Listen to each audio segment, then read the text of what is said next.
Oh, hit record and live chat. Hello, everyone. Hope you're doing well.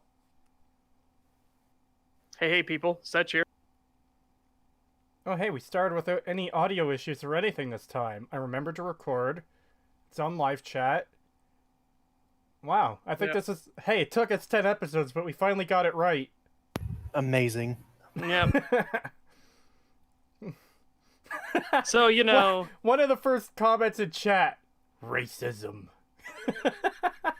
yeah. I mean, uh, Dude, we've got some stuff to talk about. This is going to be more painful than I anticipated.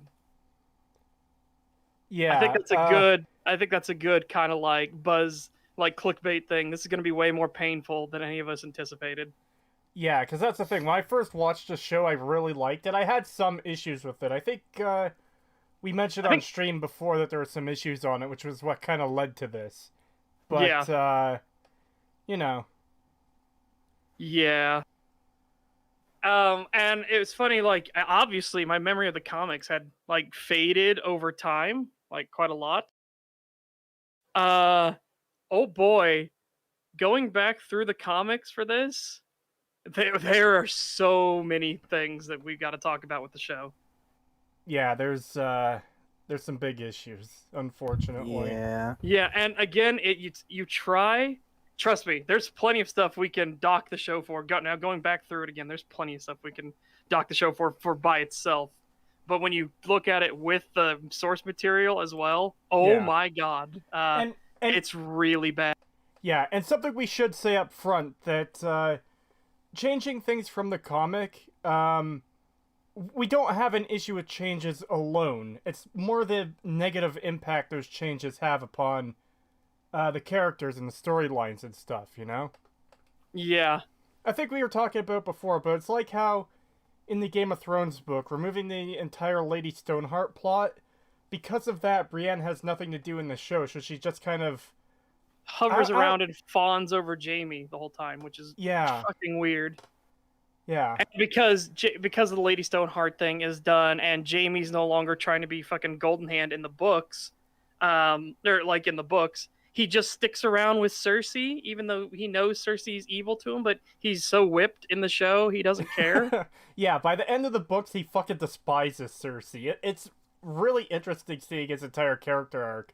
But Dude, yeah, But she that's- calls for help in a letter, and he reads that letter, and he immediately burns it. crumples it and tells him to burn it.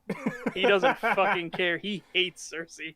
Yeah, and that's just an example of how changes to an adaptation can cause issues with like character motivations and where their character arc goes and everything. Because Yeah. Brienne has nothing to do after that point in the show, so she just kind of Here's she's a just better kind example. of there.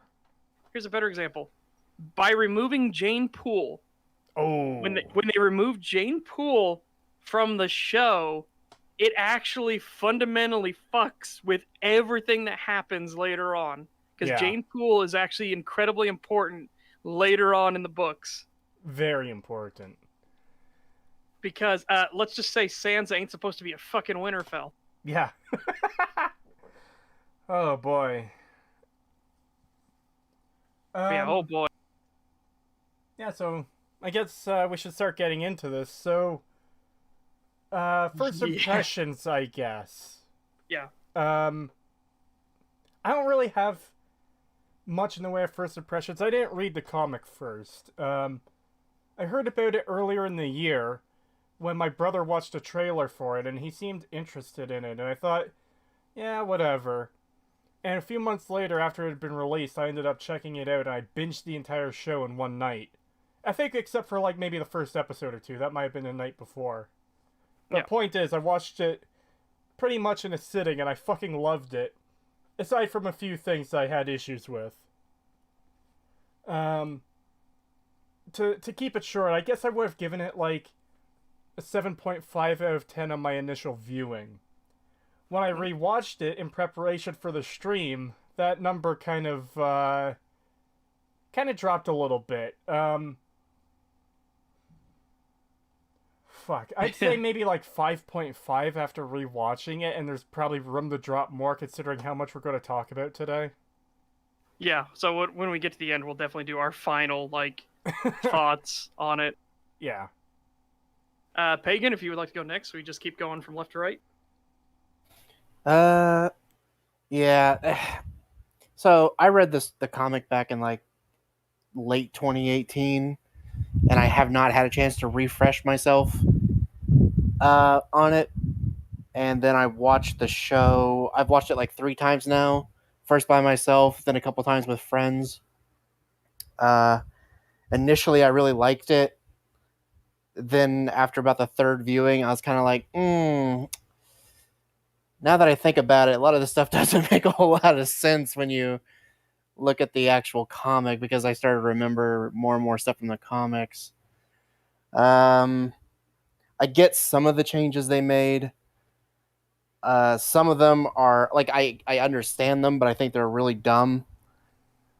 Overall, I still like the show, but it could definitely have been a lot better, and it could definitely do without a lot of these weird changes that they make.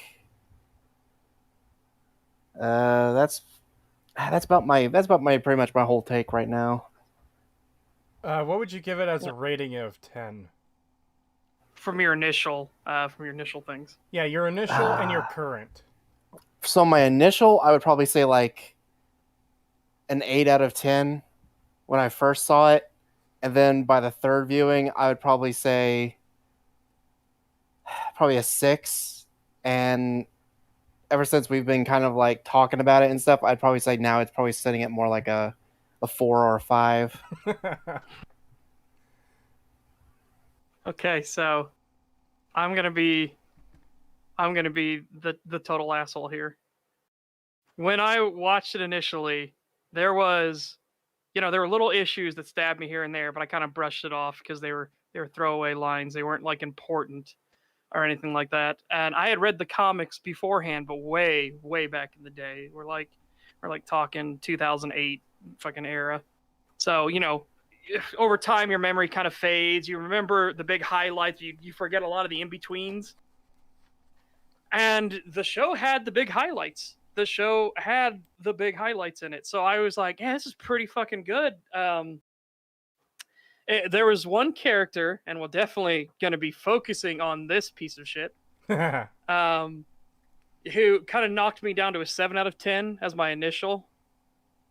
Rewatching it, it went lower. I was probably a 5 out of 10. And having reread the comics and rewatching it now, I almost want to call this in name only Invincible. I am really, really soured on the show, like horrendously so. All those little things that were little nitpicks or stuff that poked at me at the start, they become much worse in hindsight after you reread the comics and you remember everything that happened. Like, oh god, Mark refusing the call to help people is so fucking oh my god, I don't even want to get into. Yeah, that's one of the most annoying things really with superhero properties is the ignoring the call to action, or especially since in the show the events around that are so different. It's really annoying how it plays out. Yes, and there are so many things there are things that I like that the show does that the comic doesn't do. There are things I do actually like. That's a huge improvement. And I guess we can get into that when we go through episode 1, because they kind of show up near the start. Yeah, and that's something I first noticed reading through the comic too. I'm not done the comics yet. I'm about 25, 26 issues in. Yeah, I'm about 36 issues in now. Again, we're going to go through all of it because eventually they'll do a season 2. I mean, I would be shocked if they didn't.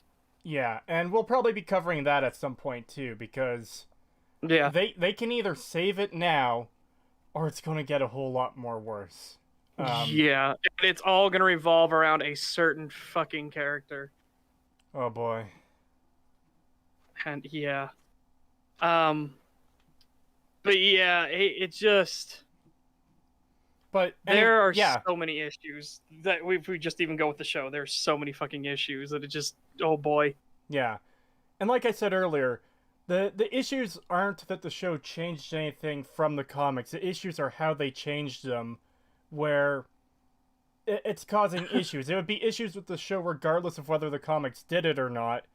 But Yes. the comics are there for comparison to see how it was done better, and that's the main point. Yeah, and again, like I said, there are parts of the show that I think do a lot better than the comic. But that's what I was starting to say boy. before when you mentioned that. Is my initial take upon starting to read the comics is both do some things better than the others, but the things the show gets bad is a lot worse than anything in the comics. Yep. $5 from another Texan Bull. Thank you. Well, if it ain't the Simps terrorizing anime girls. That's a good one. Hey, well, that'll probably be a good name for when we cover Bebop flicks. Oh God, I rewatched the opening thing again for live Bebop. I haven't rewatched it. I haven't rewatched the opening, and that run still haunts my fucking dreams. Ooh, it's so fucked. I don't know what they were thinking. I said it last time I said we talked about it, and I'll say it again. How the fuck does the movement of the animation look more realistic than the actual live-action people? I know, it's so... oh, and fucking Valentine when she's trying to be like, oh, I'm so seductive. Bam, got a gun! And it just looks so fucking Yeah. goofy. Like, I'd have they're to look clearly... at it again, but I don't want to. They're clearly trying to, like, make it, They want like, to mirror animated and cartoony. Yeah. Because that's what they think anime... Well, because anime is animated, therefore it must be kind of cartoony, but... I don't know. It throws things off so bad. Yeah, I hate that. I hate when people do that with anime, when they make it into a live-action adaptation. Well, we need to make it cartoony. No. If it wasn't cartoony in the anime, don't make it cartoony in the fucking show. It's so stupid. God, when we go to Cowboy Bebops and do the comparison, it is crazy how like grounded Cowboy Bebop was. That's why it took off so well here in the West. It was because it was more fucking grounded. Yeah, I'm actually probably going to watch more episodes of that once we're done here, because I think I was like 6 or 7 episodes in. Last one I saw was the Space Trucker Woman episode. And yeah, I've been really enjoying it so far. All right. So we're putting it off. $2 super chat from the King of Jordan 1. Thank you very much. My favorite anthropomorphic animal enjoyer podcast. Yeah. I can hear Creetosis seething from here. Yes, you can. Anyways, I guess we just go into the first episode. And again, it's going to be kind of jumping around, guys. We're not going to watch the full thing or anything like that. You aren't going to be able to actually really see the stuff. We're using it as a backing to talk about everything. Yeah, and so people who are watching this have something to look at too. And we have a filter on top so we don't get booped by copyright. So yeah. Yeah, and there'll be no sound from it either. So yeah, well, it would be hard to talk about it with the sound going in the background. So yeah. I don't know what you're talking about. I think it'd be perfectly fine to talk over it when we hear people screaming and shit. Anyways, I guess we should get started at the beginning of episode 1. Yeah, so... Why the fuck are the Mahler twins trying to kill the president? I have no idea why the fuck the Mahler twins are trying to kill the president. It doesn't make any fucking sense. Debbie even calls it out as he probably doesn't even live there. And, like, why would you? It's a huge fucking target. I don't care what defenses you've got. It's a massive target. I think... Also, these two chuckle nuts we're going to get into as well. Oh, boy. Because these guys are literally here for a line in episode 2 that actually destroys a really good joke from the comics. And this is kind of when we're full on board on the fucking agenda train. Oh, boy. And yeah, that's going to be a big part of this, unfortunately. Yeah. Again, it's small little things you don't notice because they're infrequent and in the background kind of thing. Or, like, it's called out for a second, and then they just move on without, like, lingering on it. Yeah. But then when you start doing it more, when you start watching it more and more, you're just like, Oh no. Oh no, it's so bad. And of course, the thing I want to point out here, these two chuckle fucks would be fired, by the way. I'm just They turning the aren't paying opacity it. up on this a bit because Yeah. a little bit sketchy. We're still public, so it's fine. Yeah, they aren't like doing their job at all. Yeah, they just waved someone in. He didn't turn to look back at their ID or anything like that. No, he doesn't. Like, these two fuckheads are fired. Yeah. So when I watched this with friends, we were basically talking about like the fact that episode 1 and the way that like this whole White House plot and all this shit, it's literally just here to like trick the audience into thinking like, oh, it's a standard superhero movie or TV show. It's just going to be, this kind of thing. And then obviously you get the twist at the end, which changes, and then, it's completely different after this. But and what's the weirdest part about this is, and we'll talk about, I guess, kind of with the mix of the comic is, they do this to set up the Guardians of the Globe, and it feels so much worse setting it up this way, because in the comics there's a build up to the Guardians of the Globe. Sort of. You just hear about them. Yeah, they're mentioned several times. Yeah. I think one of the differences I do like with the show is that we get to see the Guardians in action before what obviously happens. I guess we should say up front, full spoilers for comic and show. We probably should have started off with that, but yeah. Maybe you should edit the title and put spoilers. Oh shit, I forgot about that. I completely forgot about that. Oh boy. But while that's happening, seriously, the Mauler twins, why the fuck are they attacking the White House? There we go. They say it so that they can, like, cripple everyone. Like, if they attack him directly with all of his defenses, the world will cower in fear because we killed the president, even with all of this. And it's so dumb. Isn't there also a throwaway line about getting revenge on him? One of them was angry at the other for not going in stealthily, because they were supposed to arrive inside the White House, and that's when the other says, oh, we're attacking up front so they can see how strong we are. That doesn't really work with these characters, because obviously they're strong, but none of their goals I've seen in the comics so far relate to them. Yeah, they don't want revenge or anything like that in the comics. It's weird. One of the early plot lines with them in the comics is about them trying to build a robot army, but that's more for, like, control and stuff, not to get revenge on anyone. Yeah. Also, real quick, 10 Polish Zloty from Voden, thank you very much. Long live the Mauler twins. I actually do like the Mauler twins a lot in the comic. They're great. And I don't know how the interaction goes in the comic, but later on when they're dealing with Robot, I really like their interactions with them. Some Soma shit going on there. Yeah. Who watches an in-depth discussion not expecting spoilers? Man, you have you'd no be idea. Surprised. Yeah. You'd be surprised. You would be shocked. So, yeah, it's better to err on the side of caution, because the number of times we get told about, like, fucking spoilers in these discussions is like, really? Come on, guys. Yeah, it's weird, some of the stuff we get. Yeah. They want to conquer the world, not just do random things. Yeah, that seems to be it. But also, I guess here's another thing to point out. Right here, the character you're seeing on screen, they just gender swapped her. And, again, it doesn't fucking matter, because the characters, spoilers from the comic too, they kind of meaningless. They just kind of get killed off in the comics real quick too. Yeah. So this is one of those ones where, like, it doesn't matter that the gender was changed at all. Well, it's literally meaningless. That's the thing too, is I don't really care about that in general, as long as the character is still good. Yeah, or as long as the character still has the same motivations and, doesn't, like, ruin the plot because of the change. And this is one of those examples. It doesn't do anything to the plot at all. Doesn't change the plot, doesn't do anything. Yeah. And like I was starting to say, it's not an issue on its own, but it's a sign of things to come for sure. Yes. Unfortunately. It is. Which is really sad. Yeah. So do we have anything else to say on this scene?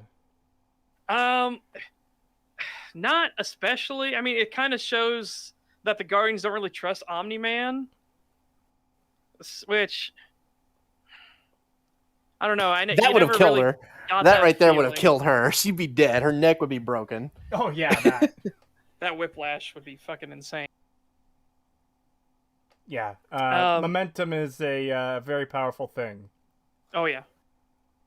But yeah, so again, this White House attack, none of this happens. The comic starts off with Mark getting his superpowers. Yeah.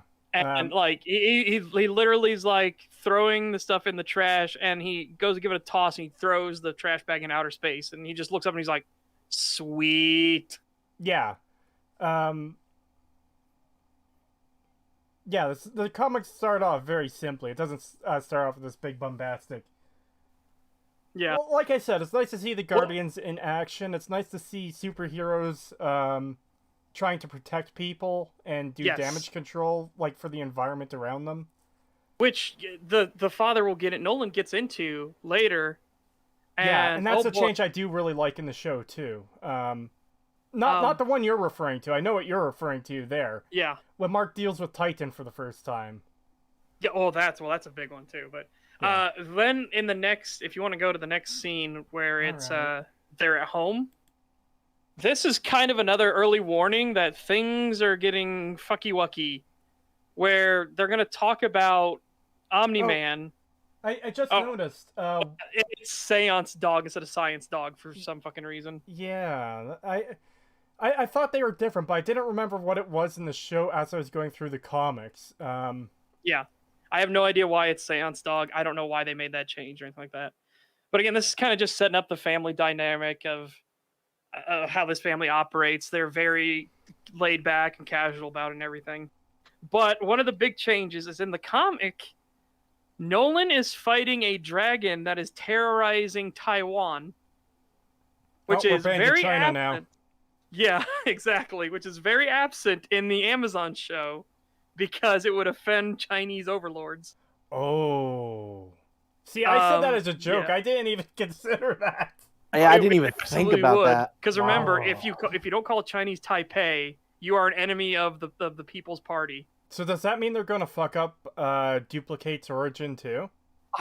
Oh god, I don't even want to get to where we're gonna go in the origin. Because remember, they make Rex explode a douche nozzle for some reason. Oh yeah, that's another thing. Rex is like a chill dude in the comics for the most part. He has moments of where he'll antagonize somebody, but it feels like a normal human being thing to do. Like he's being a bit of a dick in this situation, but he's also kind of trying to inflate his own ego because he's trying out for the fucking Guardians of the Globe. Yeah, he's actually fucking obnoxious in this show. In the show, they make him a twat because he cheated on Eve, therefore he's a terrible person. Well, boy, we can't wait to talk about that. The difference is there. And they make him really they make him seem very selfish, which makes what happens to him later on now that when you've read the comics, it makes what he does later on feel kind of out of character. Yep. Because if he was that selfish, he wouldn't do what he does later on. Yeah, there are things that prove that he isn't a selfish douche nozzle, and the comic character even gives. The comic creator, even gives like Rex's backstory and explaining why he is so, why he comes off as aggressive and hostile to people, and it's because his family life fucking sucked. Yeah. He got sold to the government so they could experiment on his ass, and when he finally escaped from the torture, he goes back to his family, and his family has a new son, and they're all happy and everything when they were living in poverty before. Yeah. And oh boy, that fucked him up real good. Yeah, and again, in the comics, he isn't that big of a douchebag. He just kind of goes off now and then, and even then, the comics felt a need to explain why he is the way he is. Yeah. In the show, he's just a massive cunt. There's no other way to put it. He's fucking insufferable in the show. Here we go. This part right here, William. They had to make him gay because reasons. Yeah, he's straight in the comics, at least as far as I've read. And he dates Adam Eve. Yeah, he actually will date Eve in the comics. Actually, I want to pause this for a second just to take care of the super chat. $10 from Crumb. Thank you. Hey guys, I really need some positive words right now. My grandma died an hour ago in my own home. Died of dementia. I just need some words to help me get over this grief, if only for a bit. I am Well- really sorry to hear, man. That is...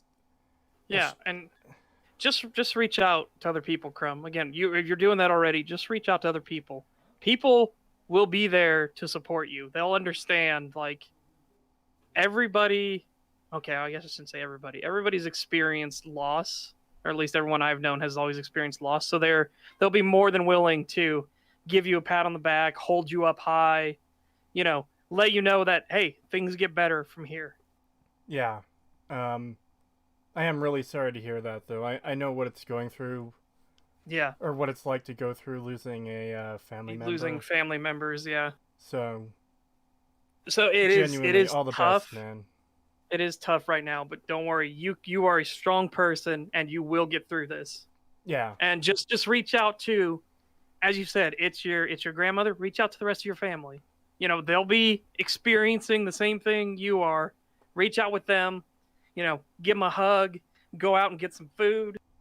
Just be together. Experience time with your family. Yeah.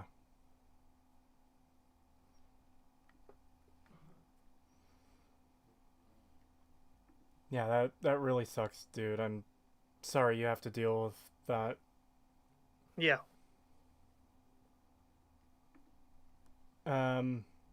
Anyways, I guess we should get back to the discussion. Yeah, William. Yeah, so and the one of the biggest problems you've got paused on the screen right now. Oh. Yeah, So- the bully guy never fucks with her in the comic. Yeah, the bully guy never targets girls or anything in the comic at all. In fact, And he is way less of a piece of shit in the comics. Way less of a piece of shit. Oh yeah, they turned him into a fucking 80s, 90s movie school bully villain type character here. Yeah. Yeah, okay, I can agree. He might come out later, Dimitri. I haven't gotten that far in the reread of it. Like I said, I'm on issue 36 and he's still straight. Yeah, and I'm only going through it in for the first time. I'm on 25. Yeah. But yeah, they do But, make him flamboyant in this show. It's like Yeah, dude, like it's he like literally the talking about stereotypical gay. You Yeah. know? Omni-Man and his sweet mustache. It's like, what the fuck? Yeah. Dude, that's come on, you got to tone it down. Oh, and there's going to be a line that's going to come up later that is one of the lines that on rewatching, like when I watched the first time, it was one of those ones that stuck out to me and kind of stabbed me and I was like, what the fuck? Rewatching it is so much worse, and it is a line William will say about Mark's father when Nolan's in the hospital. Oh god, I don't even remember which one you're talking about, but I'm sure he'll bring it up. It's the one I posted in Discord. And I was like, oh my god. Yeah. But yeah, some of these lines, the first time watching it, I was like, that okay, it's probably just a little thing. It probably isn't too bad. But it adds up. But it's funny because he's so openly and more flamboyantly gay. Yeah. It actually ruins a lot of plot points later on because it kind of destroys Eve's character. She kind of gets with William so she can be near Mark. It gets into this whole really fucked up dynamic. But yeah, there are so many things. So many things. Yeah. We're getting to some of the, what I think are positives. So Mark just got his powers in the show. Yeah. The dinner scene is kind of... I'll do a negative on the dinner scene because in the comics, Nolan was instantly supportive of Mark. He always knew he was going to get his powers, and he was always like happy and like, yes. Yeah. You know, because he figured, yes, he's going to be strong like me. Again, his mind is thinking ahead. Well, that's which kind of... he's doing in the show too, to be fair, but he's doing it more into like, oh no, I have to go through with this. That is not his... Are you I sure... don't know, that's so freaking weird. Are you sure it's an, oh no, I have to go through with this? Because the way I took it was more so that he was realizing, okay, things are happening. I have to start putting my plans forward now, I guess. That's what I mean. Is like, in the show, that's what it is. In the comics, that doesn't fucking happen. Like, you get that it's just a side effect. He's happy that this happened, but he had a plan anyways, and he wasn't like accelerating it or anything. Ah. But yeah, so I guess backtracking some because the scene went by really fast, but Amber is about as Mary Sue as it fucking gets in the show. It is insane. Well, we'll get to that when it comes up more. Okay, because we definitely got to talk about the college thing, because holy fuck. Yeah, that'll be a big deal once we get there. I want to stick to what's on screen right now because that's where we are. If we need to go back, like if the discussion goes on longer, we can go back. Yeah. So the origin of the Viltrumites. Well, at least what Dadman tells Mark. The first time I heard this little speech about what their people really are, I thought it was a lie immediately. Not because anything he said sounded off.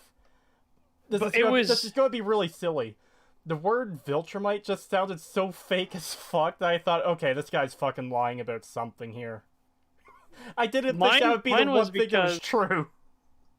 Mine was because it was like, oh yeah, we go in and supplant their heroes to be their protector of their planet. Totally, we are totally benevolent and everything like that. It's like, I don't believe you for a fucking second.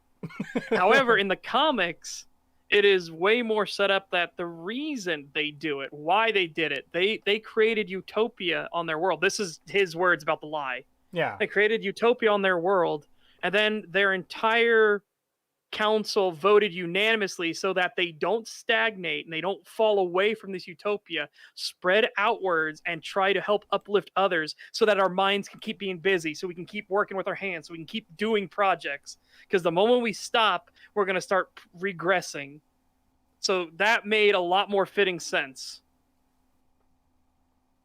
In the show, it's just we do the good things because we the good guys. It's like, that is completely unbelievable, and especially in a show like what they're showing right here. Mark struggling with everything, which I think is a great change from the comics. Mark actually struggling. Yeah, because in the show, you still have the similar thing where he steps off the roof and he's floating. Here, he's like you say, he struggles a lot. He almost gets hit by this plane here, and then he goes high up in the atmosphere, loses consciousness, and crashes back into the earth. It's showing there's a learning period for getting his powers. It doesn't just, like, one day he's Mark, next day he's invincible. No. However, in the comics, the way they get around that is, like, his dad is, like, instantly training him, like, off the bat. Yeah. His father goes in, like, heavy with him and actually goes out on missions with him, which is another big fucking change from the... I don't know why they had to have it where his dad never took him on missions with him and they weren't working together already. Yeah, that's one thing that really bugs me. In retrospect, having read some of the comics where, like you say, they're going on missions. Here, there's barely any interaction with them as superheroes that, Yep. Yeah, it's so... Yeah, and again, as Sakuya Iron points out, it's a lie in the show, straight up lying to his son, while in the lie in the comics, it's sugarcoating the truth. Yeah, it's basically what it is. All he changed was the fact that to get to their utopia, they killed off all the weak ones, and then they decided to share their utopia views with everyone else, which was a fucking dystopian nightmare for everyone else. Again, it was heavy sugarcoating in the comics, whereas in the show, it's literally just straight up fucking lie. Yeah, and it takes pretty much an entire issue to explain the full truth in the comics. Yeah. But yeah, so this whole thing, like, this is all added in from... This isn't in the comics. This all adds in, like, what it's like to fly and the whole peeing metaphor, which was really weird. Yeah, that was really weird. I get what they were going for. You're so used to not doing something that now to directly counteract what your body and muscle memory has built up being used to gets awkward. Yeah. But, man, what a weird fucking metaphor to use. It's like peeing yourself on purpose. Like, what? I don't get it. Weird choice. Yeah, there's lots of things they probably could have picked. He should have just said it's like trying to breathe underwater. It's something you know and you fight against because your body is like, no, this is bad. Yeah. But you can do it. Like, Mark can't actually do it, but you know what I mean? That would have been a much better metaphor than peeing your pants on purpose. Yeah. And again, another change from the show. Mark isn't just instantly good. Sorry, it changed from the comics, I should say. Yeah. He crashes. It takes time to learn. I think that's a really good change. I do too. I think it's good to show him learning to use his powers. Granted, it gets explained in the comics because his father's literally like holding his hand and doing everything. Oh, and this is a change that I thought was really weird because of what happens later in the show. This is one of those things that makes no fucking sense to me in the show. And one of the things where if you just take the show in isolation, this is already a problem. When Nolan punches Mark and fucking lays him out, it's supposed to highlight that he is absurdly strong. That Nolan, even pulling his punches, damn near broke all the bones in Mark's body. So the fight with the Guardians of the Globe in the end of the first episode makes no fucking sense because Nolan is like orders of magnitude more powerful than the Guardians of the Globe. Yeah, that's another thing from the comics. He doesn't get his ass kicked by them and barely survive in the comics. It is a one-man curb stomp. He wipes them out with extreme efficiency. No one. Yeah. Which what prompts Immortal to tell him that I never fucking liked you, and then Nolan frowns. He's like, the feeling's mutual, and then just fucking off comes his head. Oh, that was so good. I do like how the fight was longer in the show. There's more to it, but man, if they shouldn't have been able to hurt. They should have been able to hurt Omni-Man because it sets up this weird precedent where Omni-Man is weaker for some reason. Well, there's also a bit of an issue with how consistent the powers and stuff are too. Yeah, that's what I mean. Especially when it comes to speed. Yeah, that's what I mean though. Is like he's weaker just for some reason. When later on the show like implies no, he's like a Lovecraftian fucking threat. But no, he's just weak in that one part for some reason. He's not going to drive people insane. He's just like. I guess. Well, you know what I mean. He is so beyond them. A god tier threat, basically. They can't do anything to damage him in the comics. Yeah, like literally, and they even set it up in the show, which is fucking weird when they realize they can't do anything against Vultramites.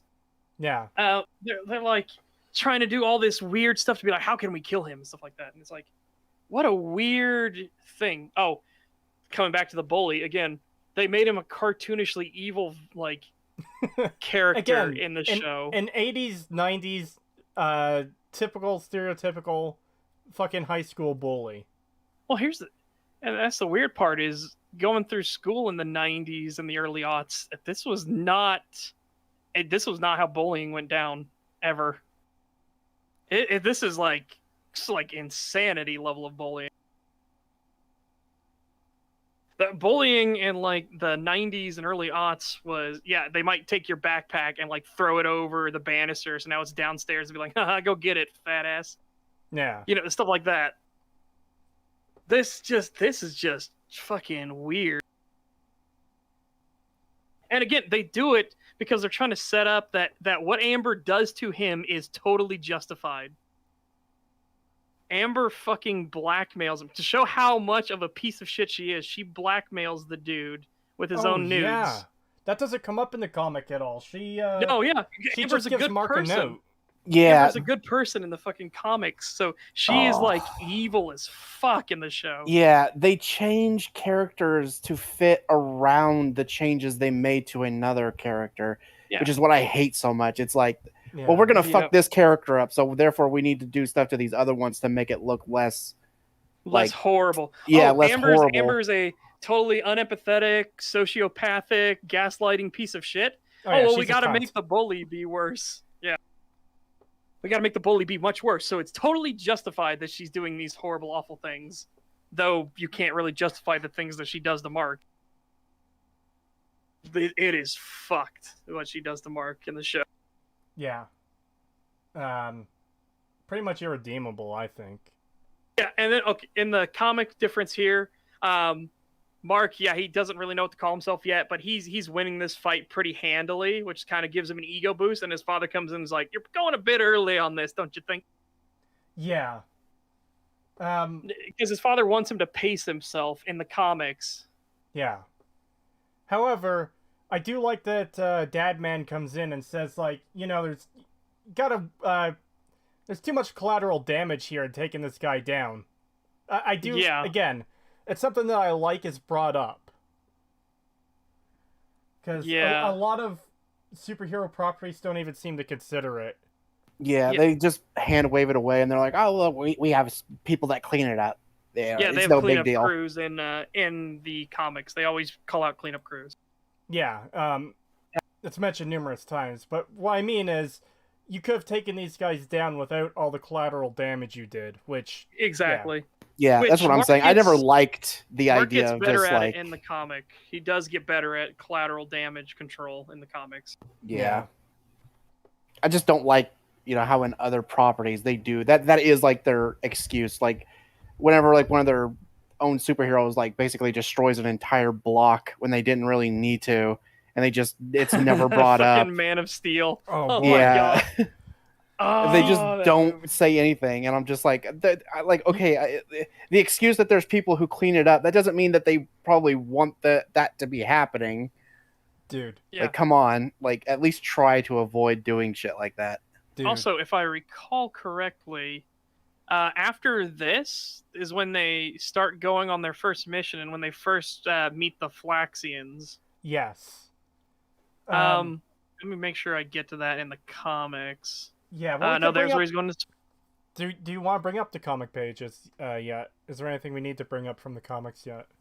Well, the big change from what's going to happen later in the show. I guess we can get there. All right. But in the comics, it already happened. Oh boy, I don't know how to handle that because they fucked the timeline up real bad. The the timeline timeline is is completely fucked. Destroyed. Yeah. Such as up to issue like 35. 38.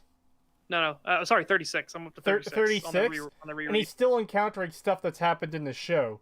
And there's stuff in Yeah. the comics that have happened before Dadman's betrayal of Earth, and they haven't shown up in the show yet.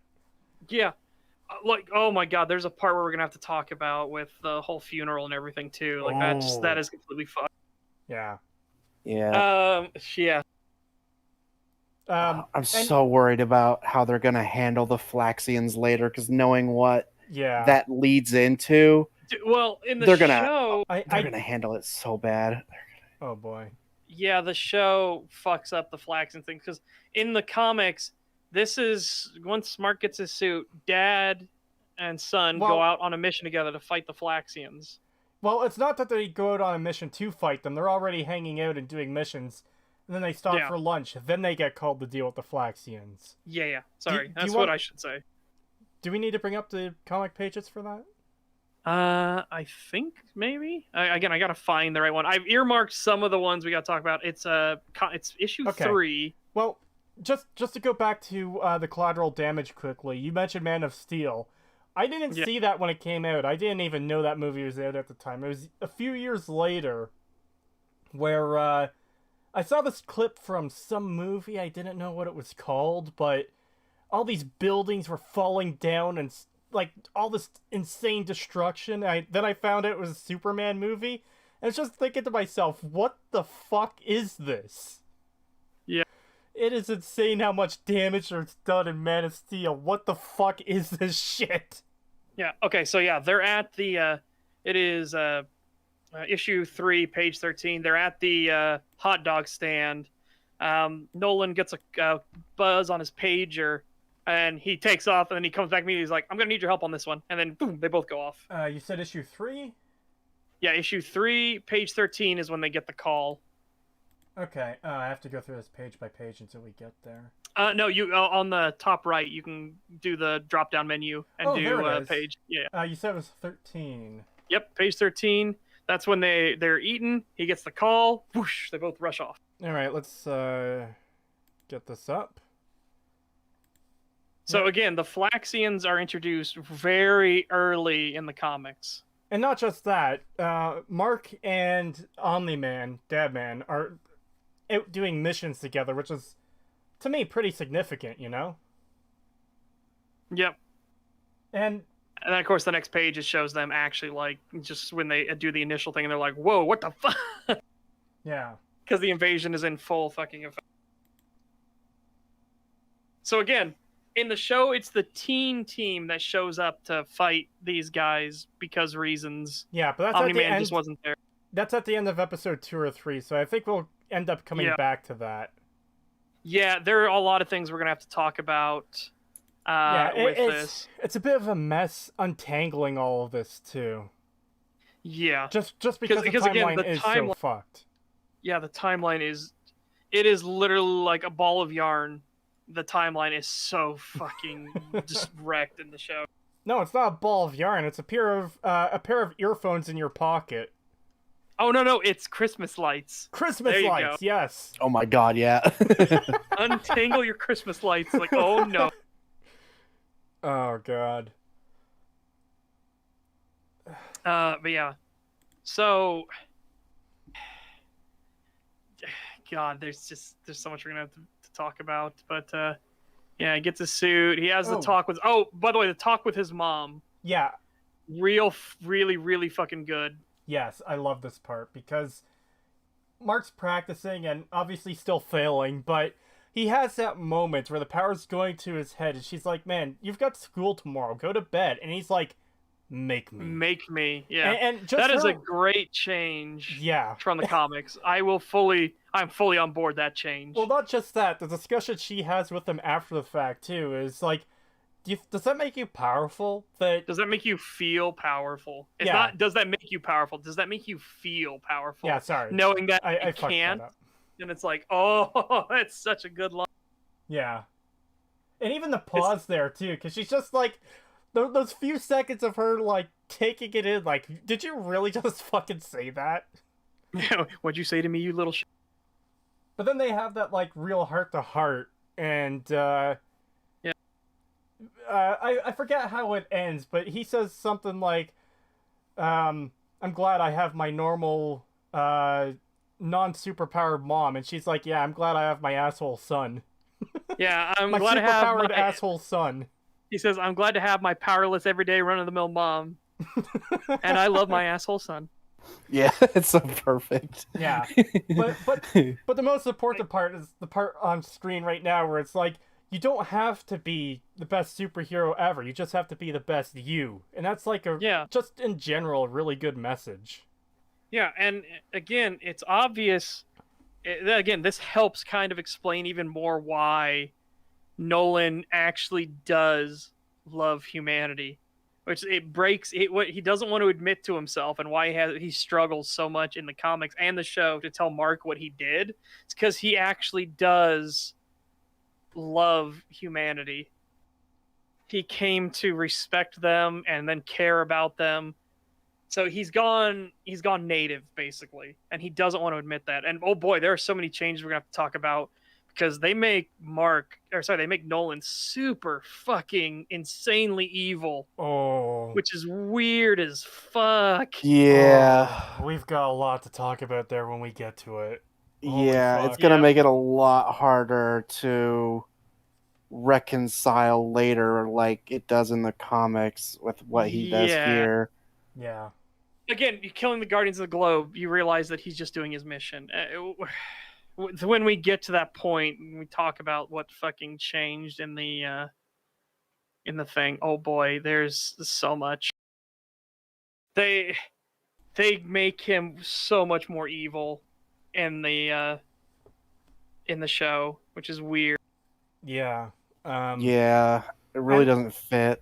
I said it before in our private discussion before the stream, but I think part of the reason they did that was gore for the sake of gore more than anything. It does feel like it. Yes, it does feel like they wanted the gore fest. Yeah, they wanted something shocking, something that would bring people in. Yeah, because that's what The Boys did as well. And man, there's another comparison to make to The Boys that I think it's in episode 2. We'll get there. Yeah. Again, the entire fucking thing, we can kind of just skip to the Guardians. I mean, there's that one where there's that part where he gets his first fight with a super villain. It's the dude with the plasma arm or whatever. Oh yeah, That's a very small part of the episode, but I do have an issue with that too. You want to skip to that? Yeah, sure. Because this is a guy that he doesn't appear in the mainline series at all. He appears Oh, I in an skipped past it. offshoot.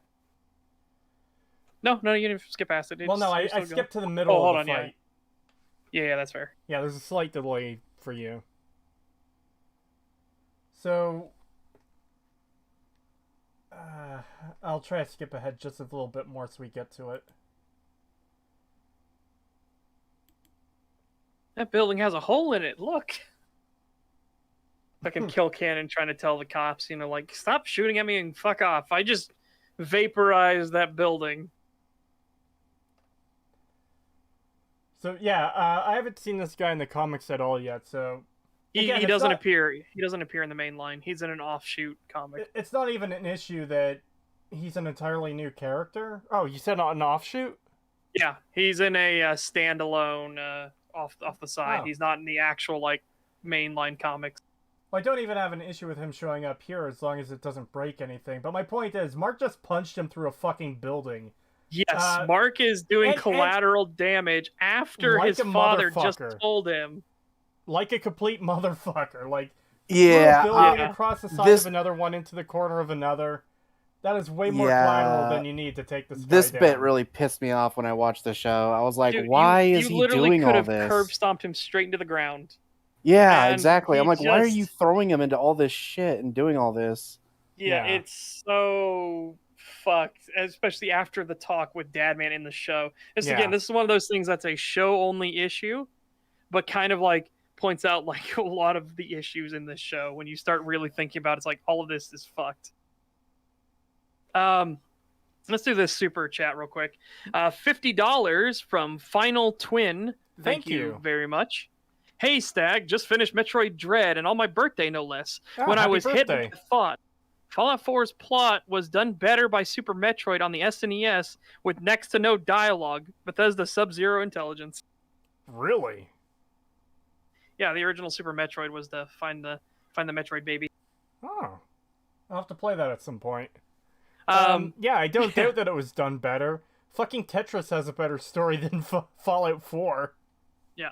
$5 super chat from Peace was never an option. You guys don't understand. Civilian casualties are fun. Yeah, blood and gore is fun. Just Fallout gore, everyone. Yeah. Yeah. Oh my god, the more I think about that fucking finale, the more I'm just like, my god, how are they going to do this later? Like, there's no way. How do you redeem Nolan after the changes you made? Yeah, exactly. Like, to just bring him back and be like, oh yeah, well, I'm sorry about all that. Humanity, and it changed me and everything. I don't bullshit. I need to check one thing. I love this part when you don't. Yeah, I do like this because I like that it comes back later. It's the same thing in the comics too. He throws him in the comics, and even Alan and Mark both look at the body float by, and they're like, "The fuck?" Yeah. Okay. First time watching through this show, when they did a callback to that when they went to space and you just saw the corpse floating out there, I fucking lost my shit at that. Yeah, I thought that was great. I was like, holy shit, that's amazing. And they do that in the comics too, and it's fucking great. You just see this random corpse floating out there, and anyone who remembers that issue or the first episode will see that and go, oh, holy shit. Yeah. So, man, when we get there, I had to check on something, but when we get there, I think... Oh, just a comment in chat. Major change. Just a comment in chat. The best superhero-ing I saw in episode 1 was the Immortal throwing the Vulture knockoff villain into space. 0 damage to public property needed. Oh. That and Red Rush tying the electric guy to the tube.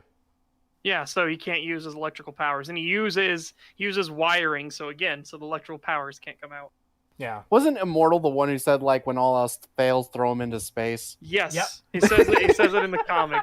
I love that. That is such a. He's good... like, when you don't know what to do, just throw him into space.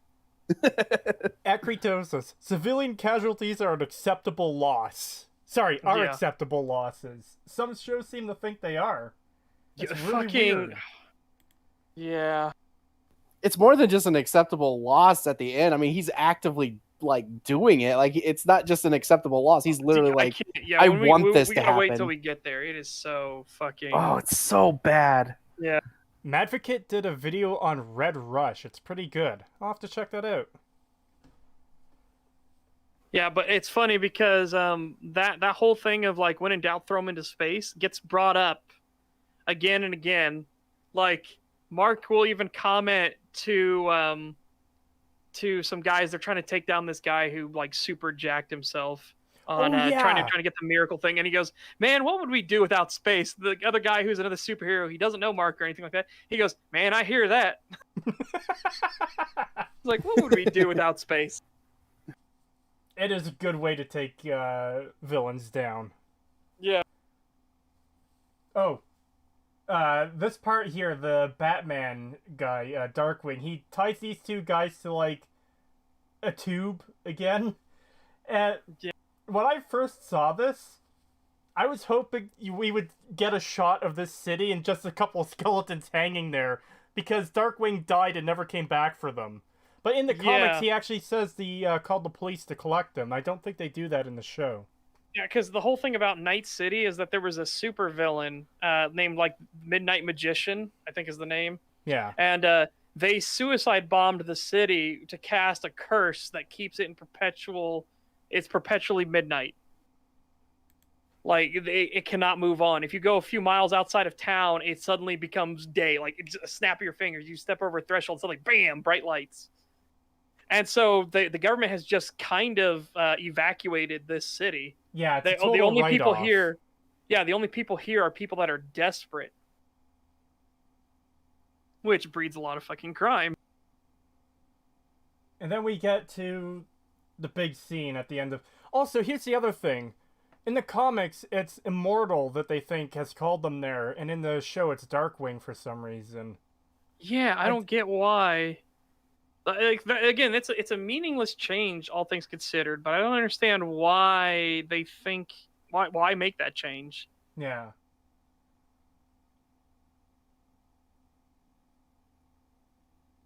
But yeah, this also the problem with doing this so early is the fact that it reveals that Dadman is evil. Well, not evil, but like he's got nefarious intentions early on, a little too early. Yeah, they really should have put this at the end of like episode 4 or something like that. Yeah. Yeah.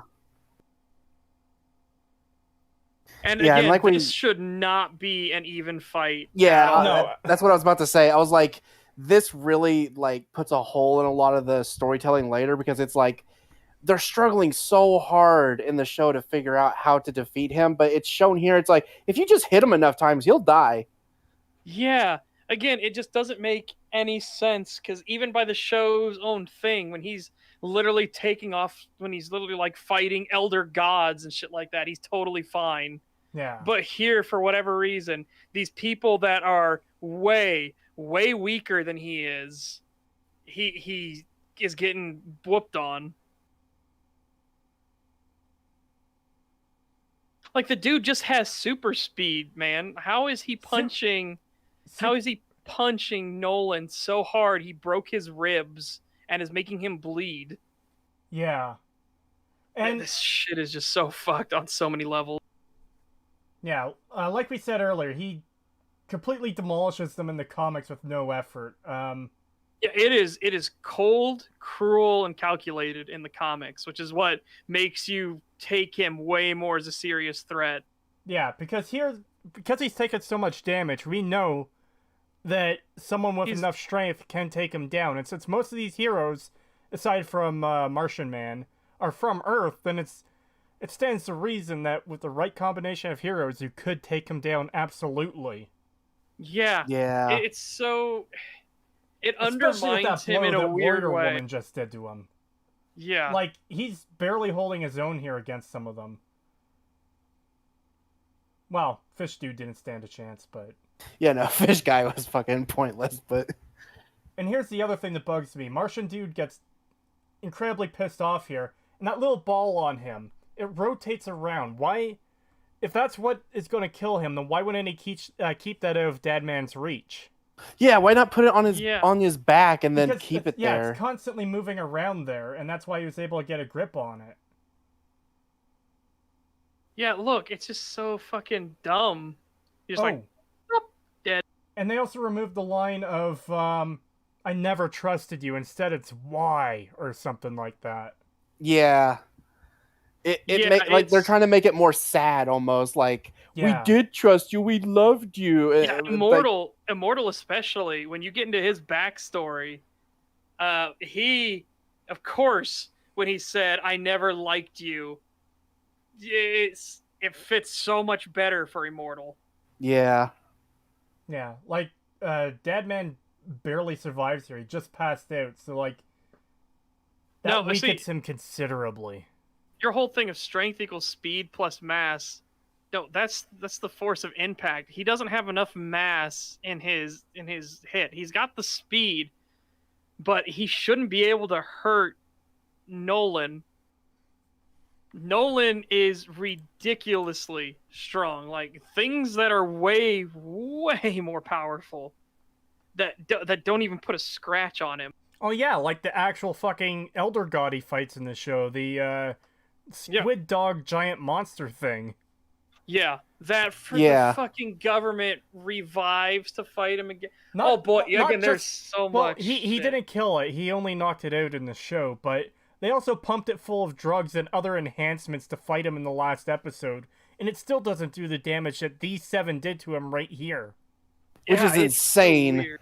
Because it like pile drives him into the ground and destroys Numerous the earth with its times. hits. Yeah. Numerous times, not even a scratch on him. But Yep. then fucking Immortal shows up, presses on his eyes a little bit, and suddenly he's like, "Oh fuck!" Which didn't happen in the fucking thing either. Oh boy. Anyways, yeah, 100 rubles from Azure Fairy. I guess none of this. I guess none of this doesn't matter. They created such a hype train with this scene, specifically in the first episode, so maybe it was worth it. Yeah, well, like I said, the timeline being fucked makes so many issues pop up, though. Yeah, the like we get why it consistency- exists. We get why they did it. We Yeah. just don't really think it was the best idea. Yeah, I don't think it was a good call. And again, we're gonna have a thing to talk about the moment episode 2 starts. Which is starting right now. Oh boy. Yeah. So So the two characters that don't exist in the comics, they literally put Yeah. in the doofuses. Well, one of the doofuses that worked at the White House and couldn't even do his fucking job.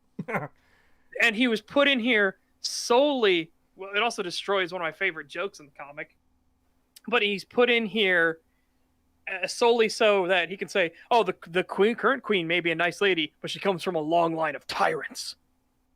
It's like, the fuck, dude, get your head out of your ass. yeah. Fuck off. Literally just put there to say that one line. Yeah. Yeah. Oh, you called me dad. It's like, oh, fuck off. But yeah, they ruined my favorite joke from the comics, which was the trash bag goes flying into space and then it comes back down and lands, and this like weird group of people think it's like some sky deity has delivered unto them gifts from the heavens. And there's a naysayer that's there with them, and he's like, "Guys, it's obviously just a bag of trash. What are you talking about? This is clearly..." And then he hears something, and fucking Mark's Graduation hat. graduation cap comes flying out of orbit, lands perfectly on his head, and he looks up at it confused, and everyone's like, "Oh, it's a sign from our Lord." He's the chosen one. Yeah. It was a fucking funny moment in the comics. And in the show it's used to, oh look, it's a palace made by a line of tyrants. Or no, the Yeah. queen comes from a land. Like, yeah, So some fucking people in history were tyrants. Not all of them necessarily are going to be. Yeah. I don't know why this needs to be said. It's so fucking weird. An issue I do have, since they're holding the Immortal's head right now, an issue I do have with both the comic and the show is that it's weird that they weren't able to bring him back, but the Mauler twins were. I don't think they didn't even try But why in either of them, they? which is it's so weird. Yeah. Because again, his name is fucking Immortal. He's been blown up before. Again, when they go into his backstory, and you realize like everything that's happened to him, and he's fucking survived. Yeah. Dude, he was literally Abraham Lincoln. Okay, guys? Immortal was Abraham Lincoln. He got his brains blown out. Yeah, I remember that part. It is so fucking weird that they don't try. Like, and this is a thing against both the show and the comic. I don't get why they didn't try to bring him back. Yeah, especially when they show him putting that thing on his neck and his body comes back to life. It's like, okay, well, you know, there's clearly still there's some life in signals. here. Yeah. Yeah. Yeah, we could do something here, but they just don't. They don't do anything. Yeah. So that's a mark against both the comics and the show. Yeah.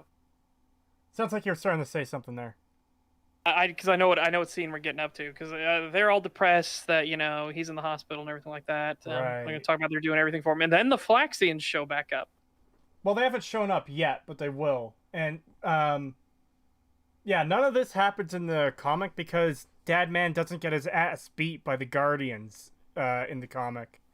Yeah, and also the Flaxian thing happens way before the Guardians thing does. Yeah, there's again So- the timeline is so fucked beyond repair. It's insane. There's Yeah, going to be so a lot of jumping around from us. Because Dadman was not in the hospital and he was working with Mark. We showed it already, the comic page.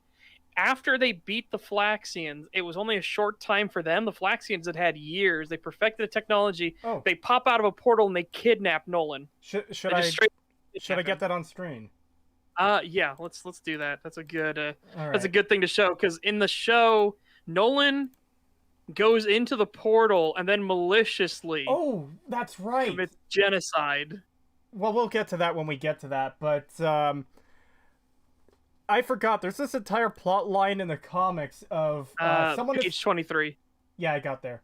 Okay. There's this whole plot line in the comics that someone is taking teenagers from schools and turning them into biological bombs and blowing up malls.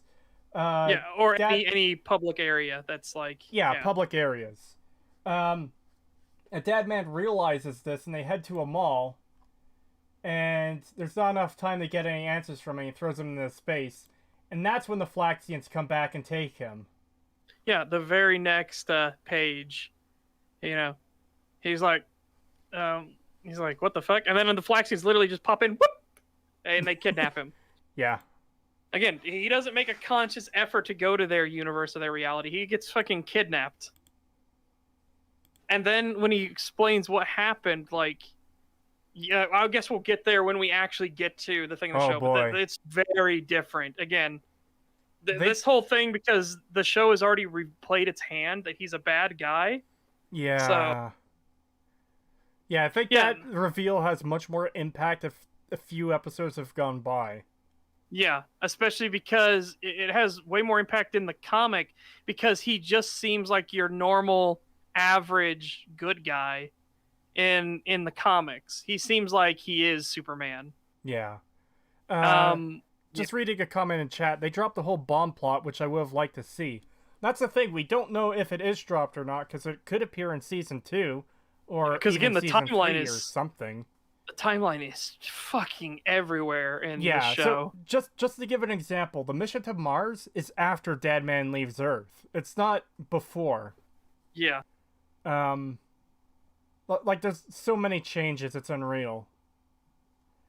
Dadman's planet-wide rampage of destruction has the best OST, though. Yeah, I did like the song that played during the destruction, but... It was just- fun to watch. It was fun to watch, and it had a good song to it as well. Like, the visuals were really interesting, Yeah, but it destroys you know, so that- much. yeah, visuals do not save bad writing. Yeah. Yeah. And it's there's just so much that we're gonna have to go through with this. Yeah.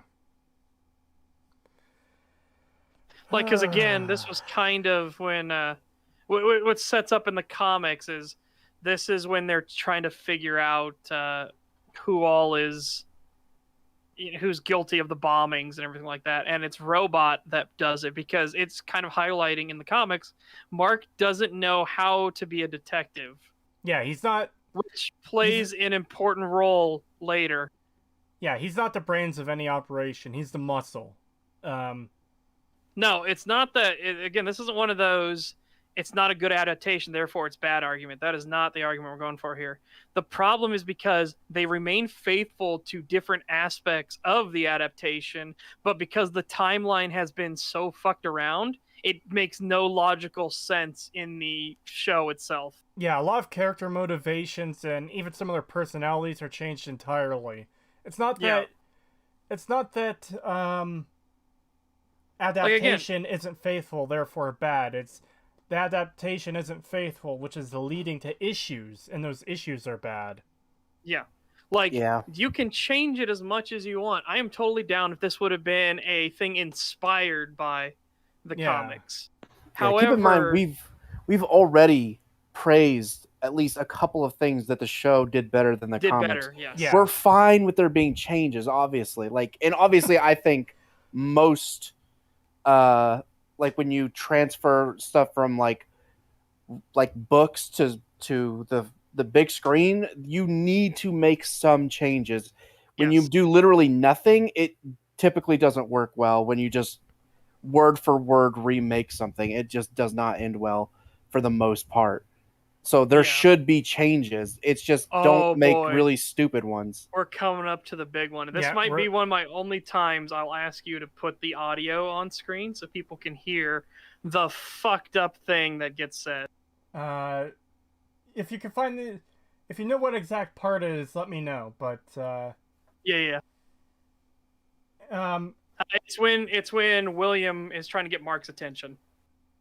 oh, so it's Yeah, after this fight. It's back. Yes, it's right after this fight, Okay.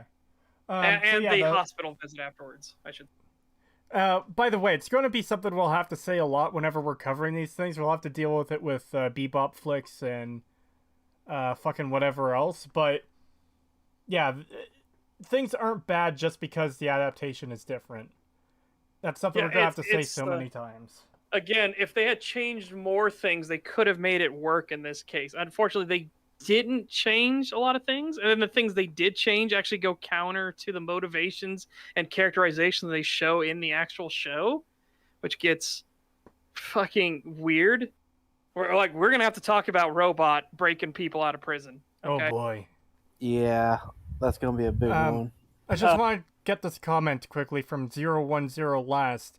I haven't played Mortal Kombat X. I can't respond to someone's video on that. Several people have asked us about that recently. It's not something I can cover. Yeah.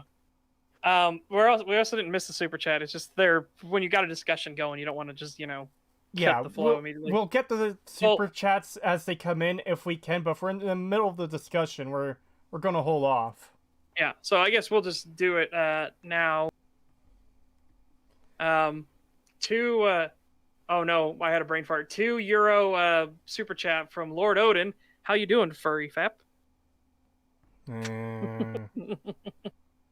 Thank you for the super chat. It's much appreciated, but no. Anyways, wait, hold on a second. EFAP has never said that if an adaptation is bad, therefore it's bad. If it's a bad adaptation, it's bad. They have never once said that. Wait, who said that?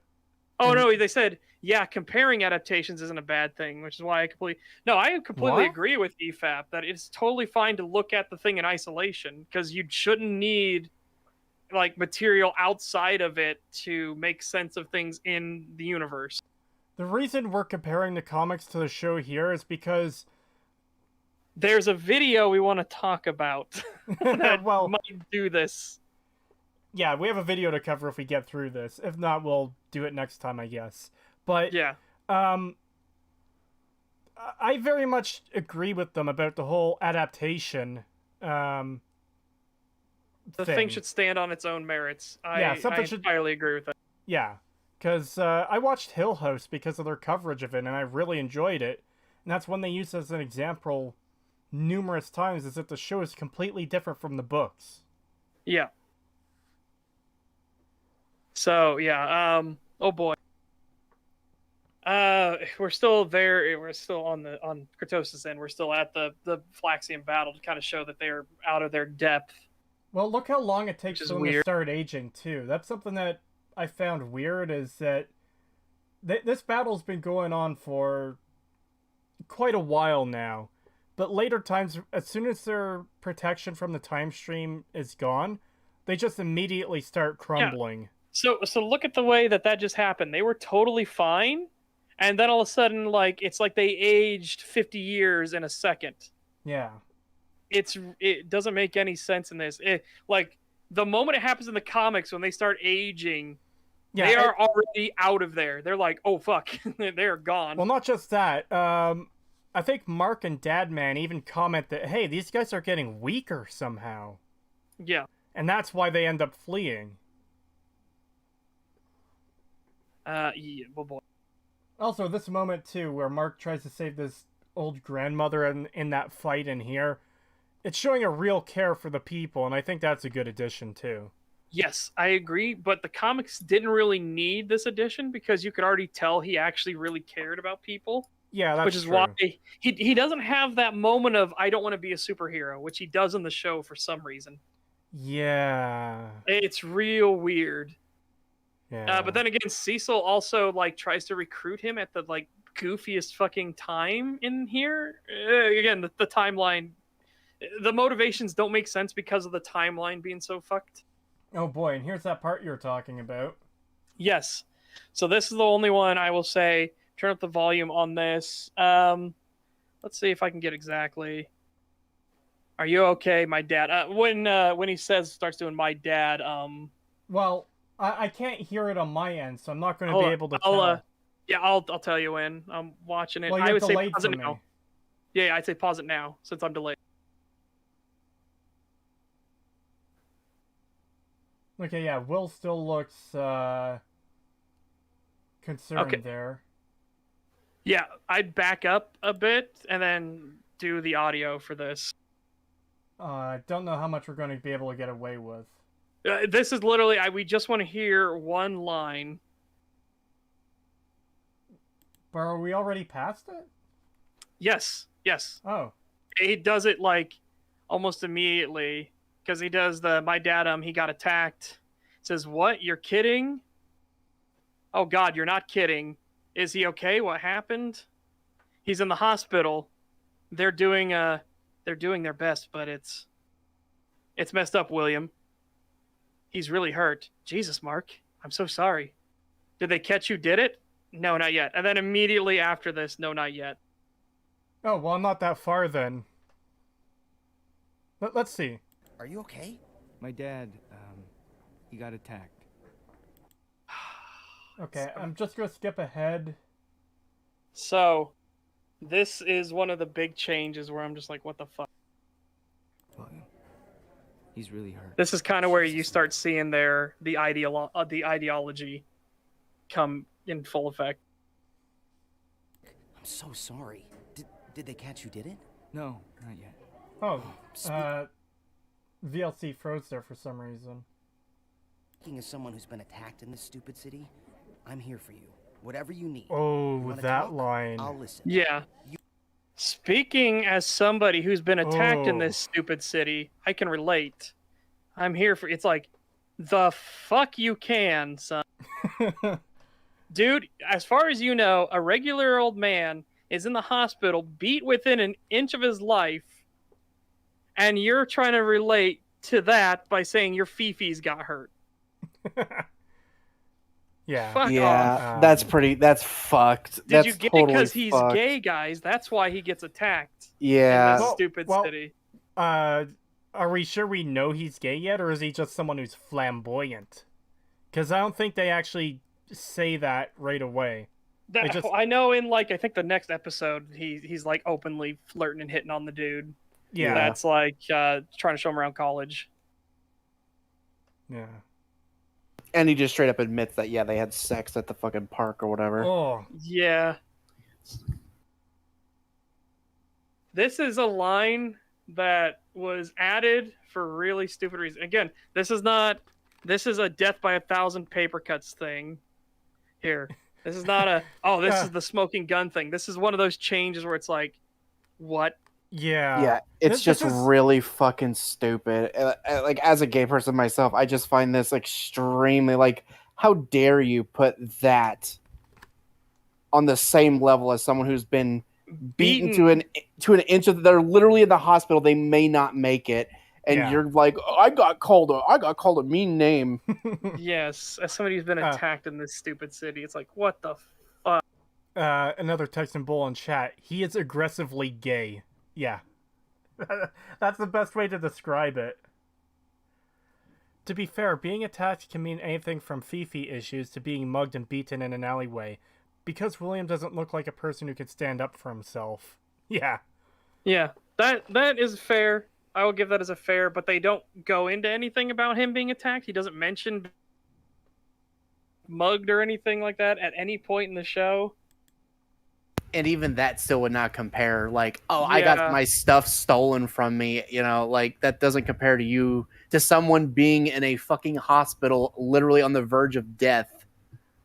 Yeah, it's so weird. And then the thing he says almost immediately afterward. Let me just go forward a little bit. Oh, you want me to listen? Play that too. A good one. It's when he looks at Eve, and then Mark goes, "Eve Wilkins," and William's like, "What? Oh, yeah, that's her. Sorry, I need to talk to her." I have to read this comment in chat from Lord Odin.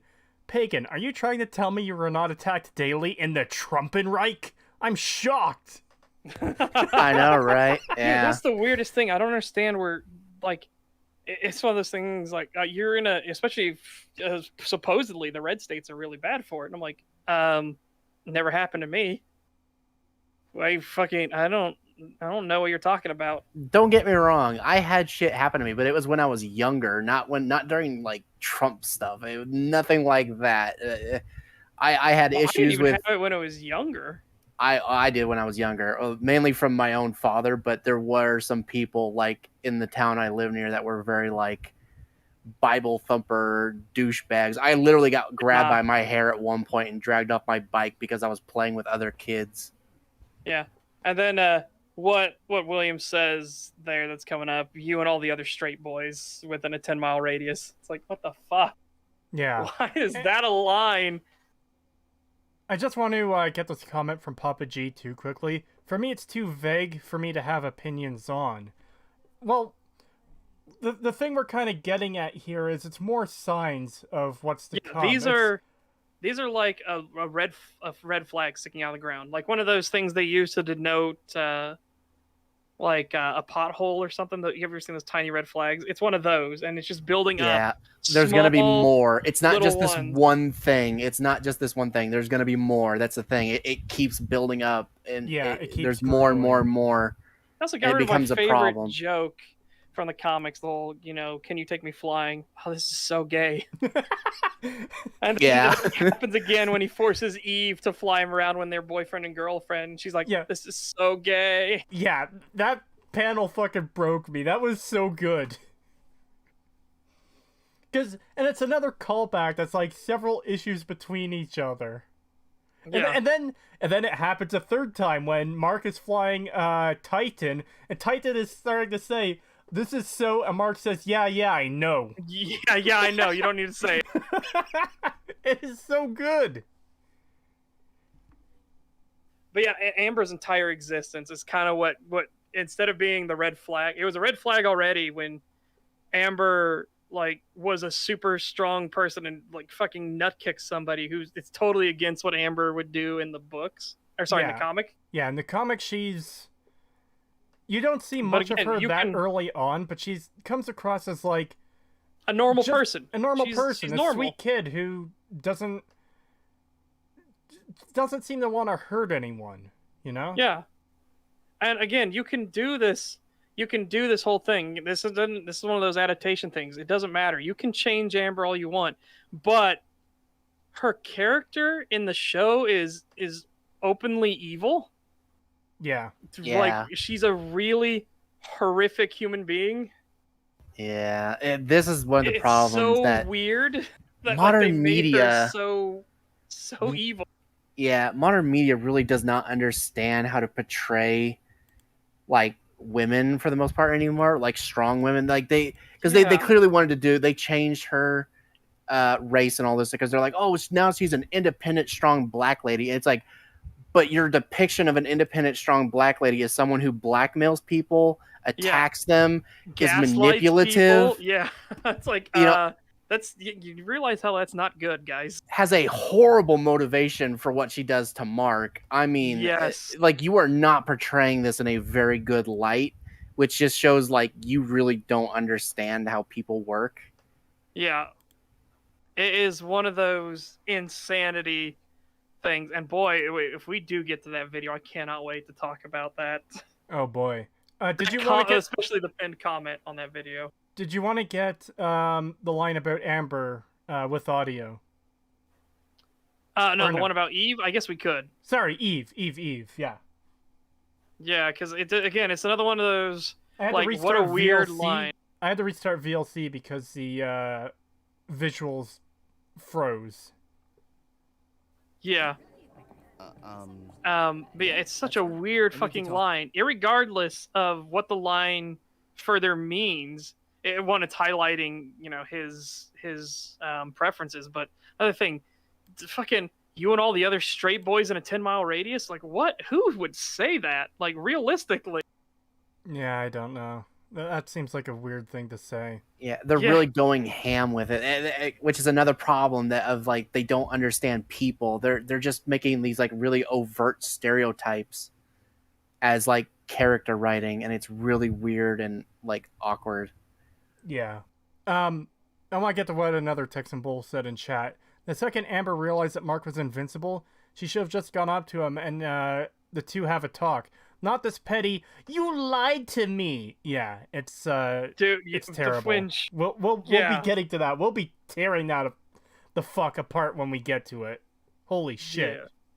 Yeah. It's Any- just Let me crazy. just get this line out of the way from the show. You and all the other straight boys in a 10-mile radius. Good luck with that. And didn't you just... Yeah. So. Yeah. What a weird fucking line.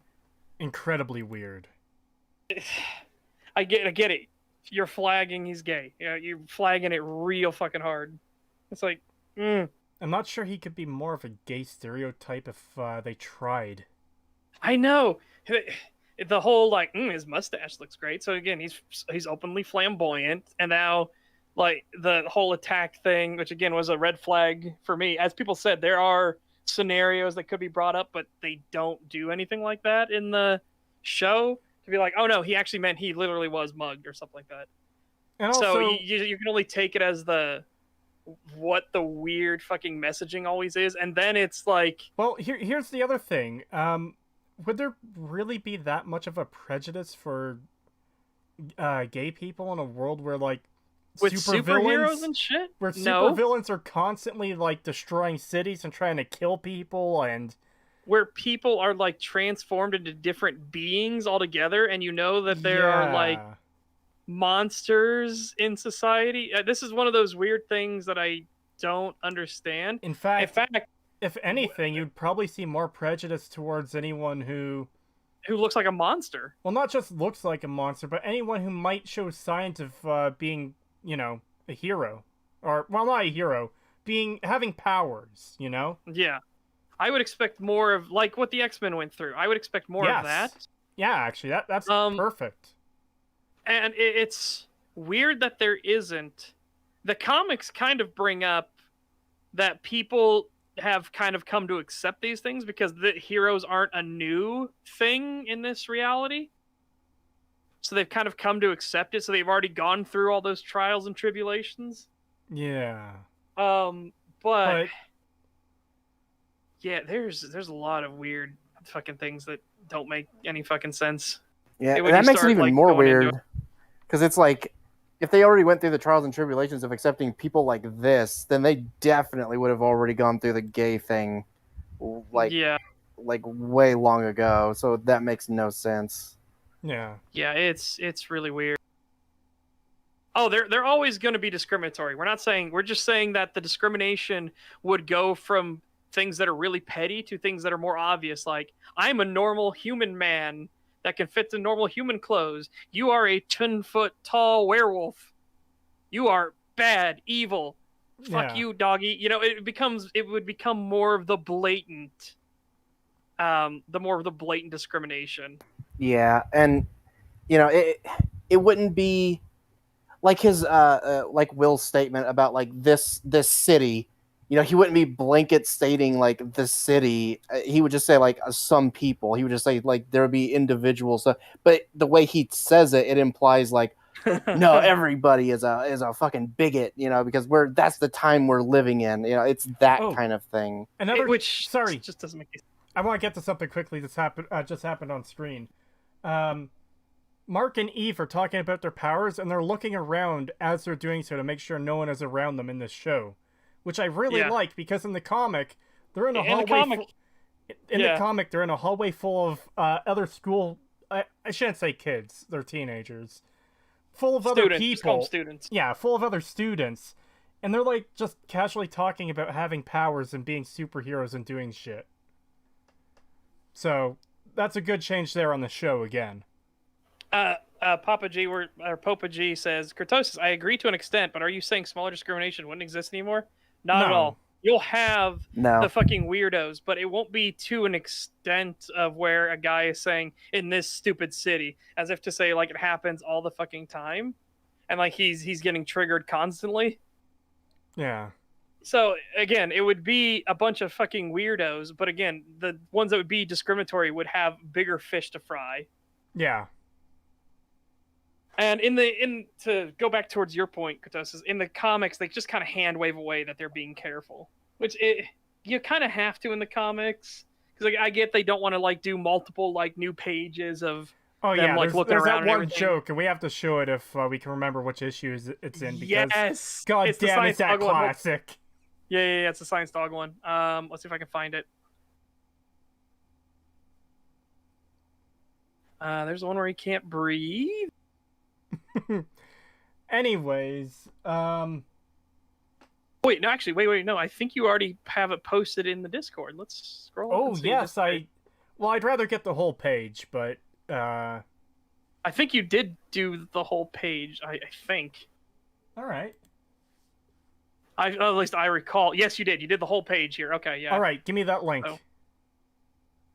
Because there's no real time to bring this up that it's just a funny right. I love this.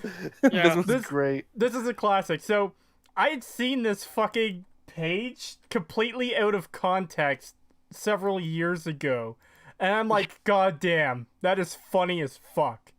Yep. And oh boy, gotta resize here. And when I got to the comic, I kind of lost my shit again because I completely forgot about it. Gotta say, man, I'm amazed at how you get these things out on a monthly basis. It seems like so much work to do in such a short amount of time, and you're never late. Actually, a lot of times, I'll just reuse art that I've already done over and over. It's good for dramatic pauses, and when stuff doesn't really change much from panel to panel. Most people don't even notice. You don't think that's kind of cheap? Not really. That is fucking amazing. Yeah.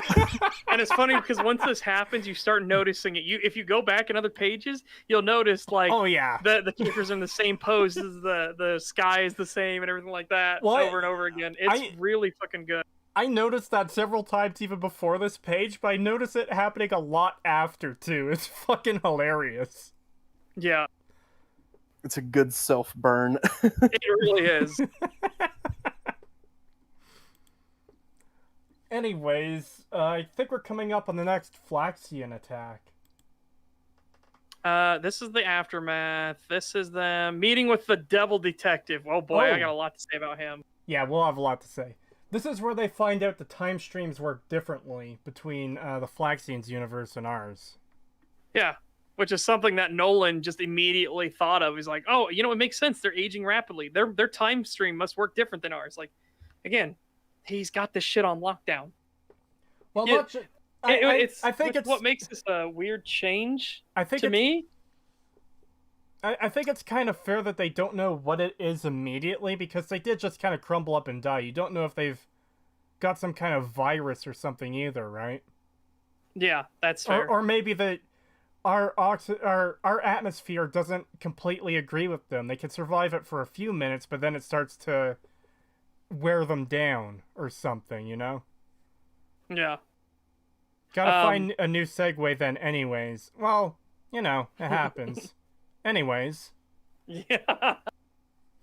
But yeah, I don't know. I liked it more that Nolan was able to show his experience in dealing with things, was able to read the situation a lot more rapidly and come to a conclusion than everyone else. Like the government here says it's taken them a long time. They had to do like an analysis and tests and everything like that. It's just kind of weird to add this scene. Even more weird that this is a thing. So Cecil shows he has teleportation technology here, which would be really fucking handy for a lot of situations. Yeah, teleportation is probably one of the most useful fucking powers you could ever have.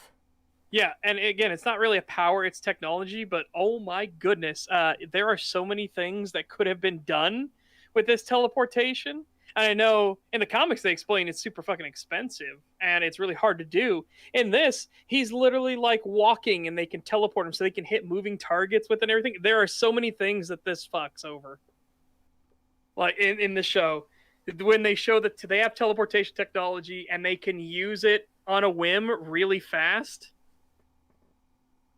Well, they don't explain in the show how much it costs. In the comics, it costs $5 million every single time they do it, and he needs to be stationary and everything like that. So there are drawbacks to it. But he just does it all the time because he's like, it's just too much fun. I think I'm addicted. And then he does it again right in front of Donald. And Donald's like, Also, Damien Darkblood. So I guess he's introduced now. I guess we should just get it out of the way immediately. In the comics, he's played off as a complete joke. There's barely anything to him. He gets made fun of and laughed at for being so slow and so behind the investigation. In the show, they make him way more of an important part because they want an investigation aspect, which doesn't. The only reason the investigation works is because Nolan is stupid. Yeah. Which is really weird. See, that's the thing, is I do like that they have more to Damien in this, but it costs so much to do it. Yeah. Yeah. But that's more we'll get to when it comes up in, as we go through this in chronological order, I guess. Yeah. Man, oh man, there's, there are things. Plus, I guess backtracking slightly for the whole teleportation thing, I love the fact that he is having such a good time, he actually starts treating it like he's in fucking Star Trek. He's like, one to beam up, energize. Yeah. You can tell Cecil's just having a good fun. And Cecil's a lot more, like, laid human back in the comics. Yeah. But he has jokes and stuff like that. He knows when to get serious, but he has moments where he's like, oh, girl troubles. Well, I think you should know that a man at my age is really interested in these problems. Let me lay it on me. He's genuinely like a bit of a jokester when he's calm, relaxed, and the world's not fucking falling apart. Yeah. I don't completely have an issue with the change of him being all serious in the show either, though, because it makes sense that someone in his position would be so beaten down and worn down by the job and having to see the numbers every day of how many people are lost in each fight and all the damage, you know? All right, so Trico Trooper with $5 super chat. Thank you very much. Thank you. He says it costs the taxpayer X amount of dollars every time when he's distracting Omni-Man in the show, I think. Never read the comic and heard that. Okay, that's fair. I don't remember hearing it in the show. We'll see when we get to that point. I've got subtitles turned on for myself as I'm skipping around in areas to try to get to scenes that are important. Yeah. We could probably skip this whole teen team meeting, I think, can't we? Yes. Or do we want to talk? I guess we can talk about Rex being more of a douche, but we kind of already covered that. Yeah, he's a bit of a douche here, but it really ramps up when the Flaxians attack again. Yeah. Because, he just gets obnoxious after that point. So let's skip ahead a bit. Yeah. Let's see. There's the hospital scene. The Flaxians are attacking again. Oh, and Yeah. What? No, I just thought of something that's funny. Oh boy. Oh, in this, again, a thing that happens when the Flaxians return, and Nolan is fighting once again, side by side with Mark, and they're like, okay, how do we stop these guys? They're not getting weaker this time. I don't understand. Well, we got to figure something out. And then Nolan comes up with an idea to get the Flaxian Emperor and start chatting, and he says, "Fools, we will no longer be hindered now that we have these power bracelets on that stop our aging." No one isn't in this he's fight. Like, I'm sorry, I'm talking about in the comics. Oh.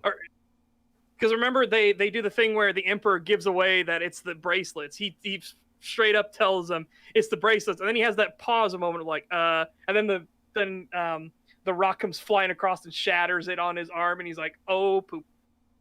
Right, I forgot about that. Yeah, he's like, "Oh shit!" I didn't mean to give away what our vulnerability was. Oops. Yeah, that I would have a bit of an issue with. It's always stupid when a character reveals what their obvious weakness is that gets them destroyed. I can imagine it happening from time to time if someone's like an incredible idiot or too full of themselves, but not as often as it does in media. Yeah. So there's the Flaxian fight when they've literally made counters to everybody. Sorry, in the show, I mean. I just want to take care of a comment in chat quickly. At Creetosis, I know why you hate being called a furry, but do you hate furries in general? The purge is coming. Oh, wow. Shit, I heard that saying of, keep your friends close and your enemies closer, but Jesus, I didn't know I got to start sleeping with a Magnum under my pillow. Thanks, Creetosis. I had to take the opportunity. No, I don't. Anyways, what were you saying there? Well, so this is the one, I think... I forget what episode it is in the show where he flies into the portal. I think it is this one. It is this episode, yeah. It is at the end of this episode, but we're on the second Flaxian attack now, and this is where Rex is being an incredible douche. Yeah, which he doesn't do. It's weird, like, the show is trying to set him up as this really awful person to explain why he cheated on Eve. Let's just play the audio for a couple seconds. Not long enough for us to get tagged, but long enough so... Getting old! Yeah. They seem to have discovered a way to resist our time stream. In 3 days? 3 days for us. Well, I can understand him being surprised there, but for this whole scene, he's constantly going on at, like, the top of his voice, bitching and moaning that, oh, great idea, It's really... He's literally being the team load here. He's actually bringing morale down when everybody should be rallying together because it's a very tough fight. He's actually actively sabotaging his team. Yeah. Again, like I said, I feels like they did this in the show to explain why he would cheat on Eve. But that's the thing, is you don't need to explain something like that. It can just be something that happens. Yeah, even good people can do that. That's so stupid that you would have to try to explain it this way. Yep. Again, that's the only reason I can think of why they turned up his douchiness to 11. Oh yeah, and there's the scene of once we get past this, the hospital scene. Yeah. Should we just skip to that? Because not a whole lot else happens in this. It's just a fight. Yeah, we can skip to that. This is when his dad gets up and then he starts screaming that he needs his suit back. Yeah. And this is one of the big problems with the change. Like, I like that they try to put more mystery in it, but Nolan is an idiot. Well, that's the thing too. Is how long has he been out at this point? At least 3 or 4 days. Cecil and his team should have examined the suit already and figured it out. Yeah, I don't get how Cecil and the government didn't examine the blood all over his suit. Yeah, because even if they didn't suspect him, you would think that would be a major clue regardless. Yeah, or maybe he injured the guy that killed everybody else. Exactly. It's which would make sense because he's like a fucking god, so obviously Oh my god, yeah, it's so fucking dumb. Yeah, I hated and this. then doubling down on the stupidity when for some reason the government didn't run blood tests and everything like that to try to like eliminate a suspect or try to maybe build a profile on who might be out there because maybe there was like weird alien blood Well, in there as well that wasn't Martian or Yeah, something. because this would be like a top priority. Your 7 Yeah. strongest heroes were just killed, and And your eighth otherworldly guy. or otherworldly alien guy who's stronger than all of them nearly died. Yes. Finding out information on this would be top fucking priority. Absolutely. Yep. And I don't think they would just give back his suit so willingly. Like, Yeah, and then it's evidence. They wouldn't just be like, yeah, sure, we'll just give you your exact. They'd be like, no, we'll just make you a new one. yeah, and then they give him the suit back, and he doesn't immediately destroy it. Yeah. He keeps it in like an obvious hiding. He doesn't like go and put it on the moon or some shit. Well, yeah, you could put Like- it anywhere. You could put it on top of a mountain in some remote part of the world that no one could climb because it's in highly dangerous territory due to like wars and stuff, or like you said, Yeah. on the moon, or even throw it into the fucking sun. Yeah, it's like it don't fucking matter if the suit somehow survives the sun, and nobody getting that suit back. Oh, this is something that bugs me too. So Nolan just got out of the hospital, and the mother is like, "Oh no, you can't go to space to fight this alien," but she doesn't care later on when he's in a different dimension. And it's Yeah, hand waved. yeah. And what's weird about the whole the alien to space thing again? They Omni-Man is busy in the comic, which is why Mark gets Yeah, tasked he's to do it. literally fighting with the Guardians against some other threat when Alan the alien shows up. Yes, and then it actually is played off for laughs that all you had to do to get Alan to leave was to just talk with him, Yeah. and then Omni-Man's like, "Oh, you just talked with him, and that worked." And then the mom actually starts, ribbing Omni-Man. She's like, "Maybe you should have thought instead of using your muscles."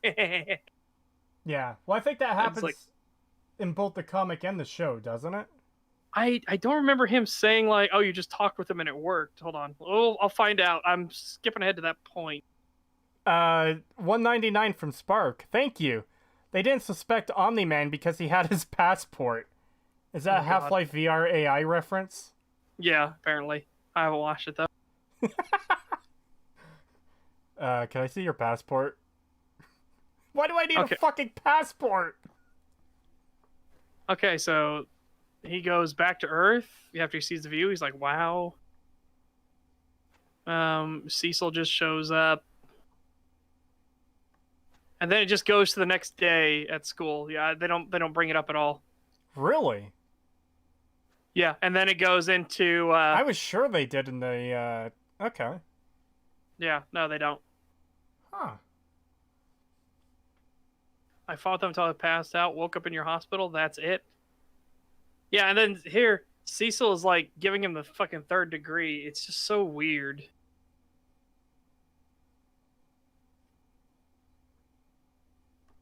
Well, anyways, I don't think we have much to say, or much else to say on the, Alan the alien fight right now, do we? Not yet, because it's stuff that gets brought up. At the end. Yeah. So yeah, so the Flaxians come back.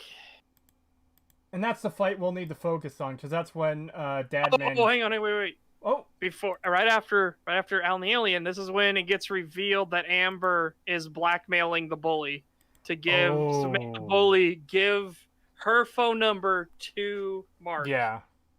No, after that, we go straight to, the Sorry, house with I meant Cecil. yeah, where Cecil's giving him the third degree. Yeah, because he super suspects Omni-Man, and he's not getting any information out of him. Which is fucking. If you suspected him, why didn't you run any tests? Yeah. It's, boy. Yeah, it's showing this early that there's, a lot of suspicion on him, and they're not doing anything with it, which is really fucking annoying. Yeah.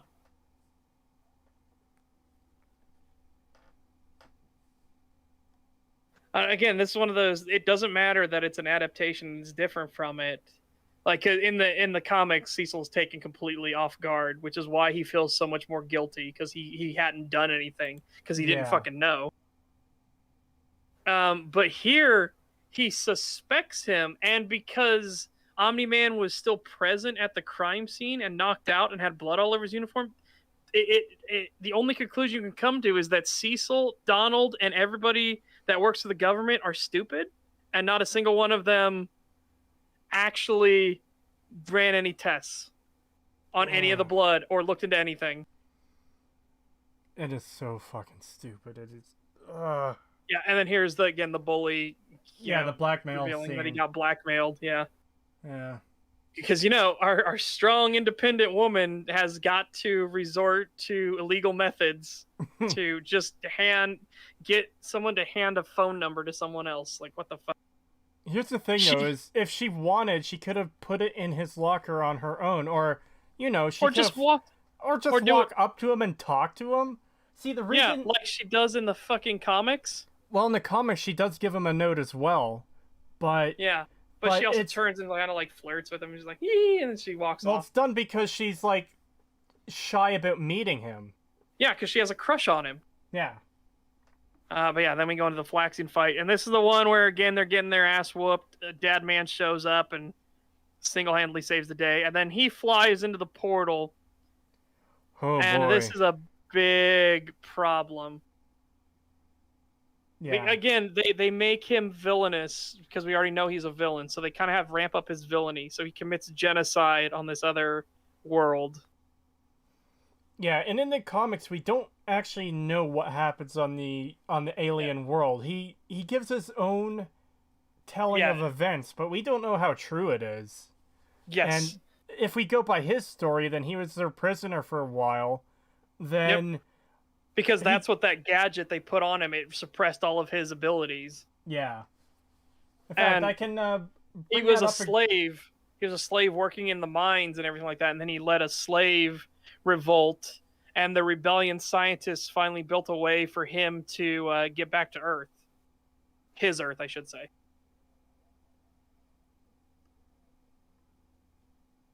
Yeah, in the show, I guess we could just skip to the point where Dad Man shows up. Oh, there he is. Yeah. $5 super chat from ZoraArk720. Pagan, what do you mean by Magnum the Gun protection or BD toy, Black Dragon toy? And would you love to have fun with you if you were your Sona? What? Wow. What? I was the one that said Magnum under my pillow. That wasn't Pagan. Yeah, that wasn't me. But why are you going BD toy? What? That's a bit weird, Zorark.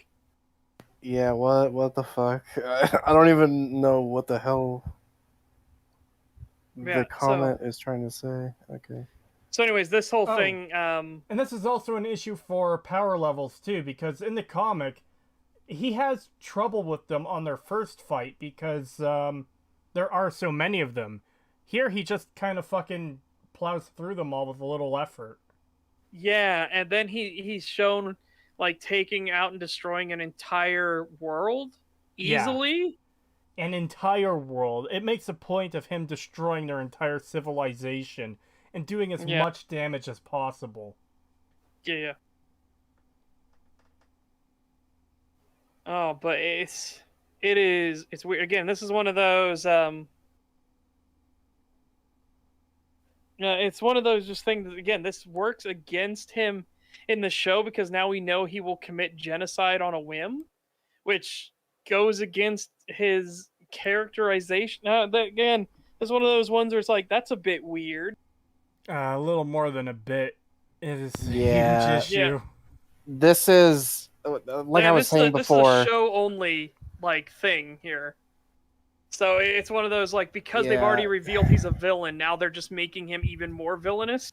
Yeah, and this is that thing I was talking about before about, like, visuals and music, while nice. I mean, this kind of thing right here is, this takes a season 1 that was okay to most people and will make season 2 and everything else after absolute shit. This is this kind of stuff that will destroy this show Yeah. later. I haven't gotten that far into the comics yet, but you mentioned the possibility of him being redeemed earlier on, and I don't think anyone is going to be able to see any kind of redemption for him when you see this, Exactly. in In the destruction show, going on. It's insane.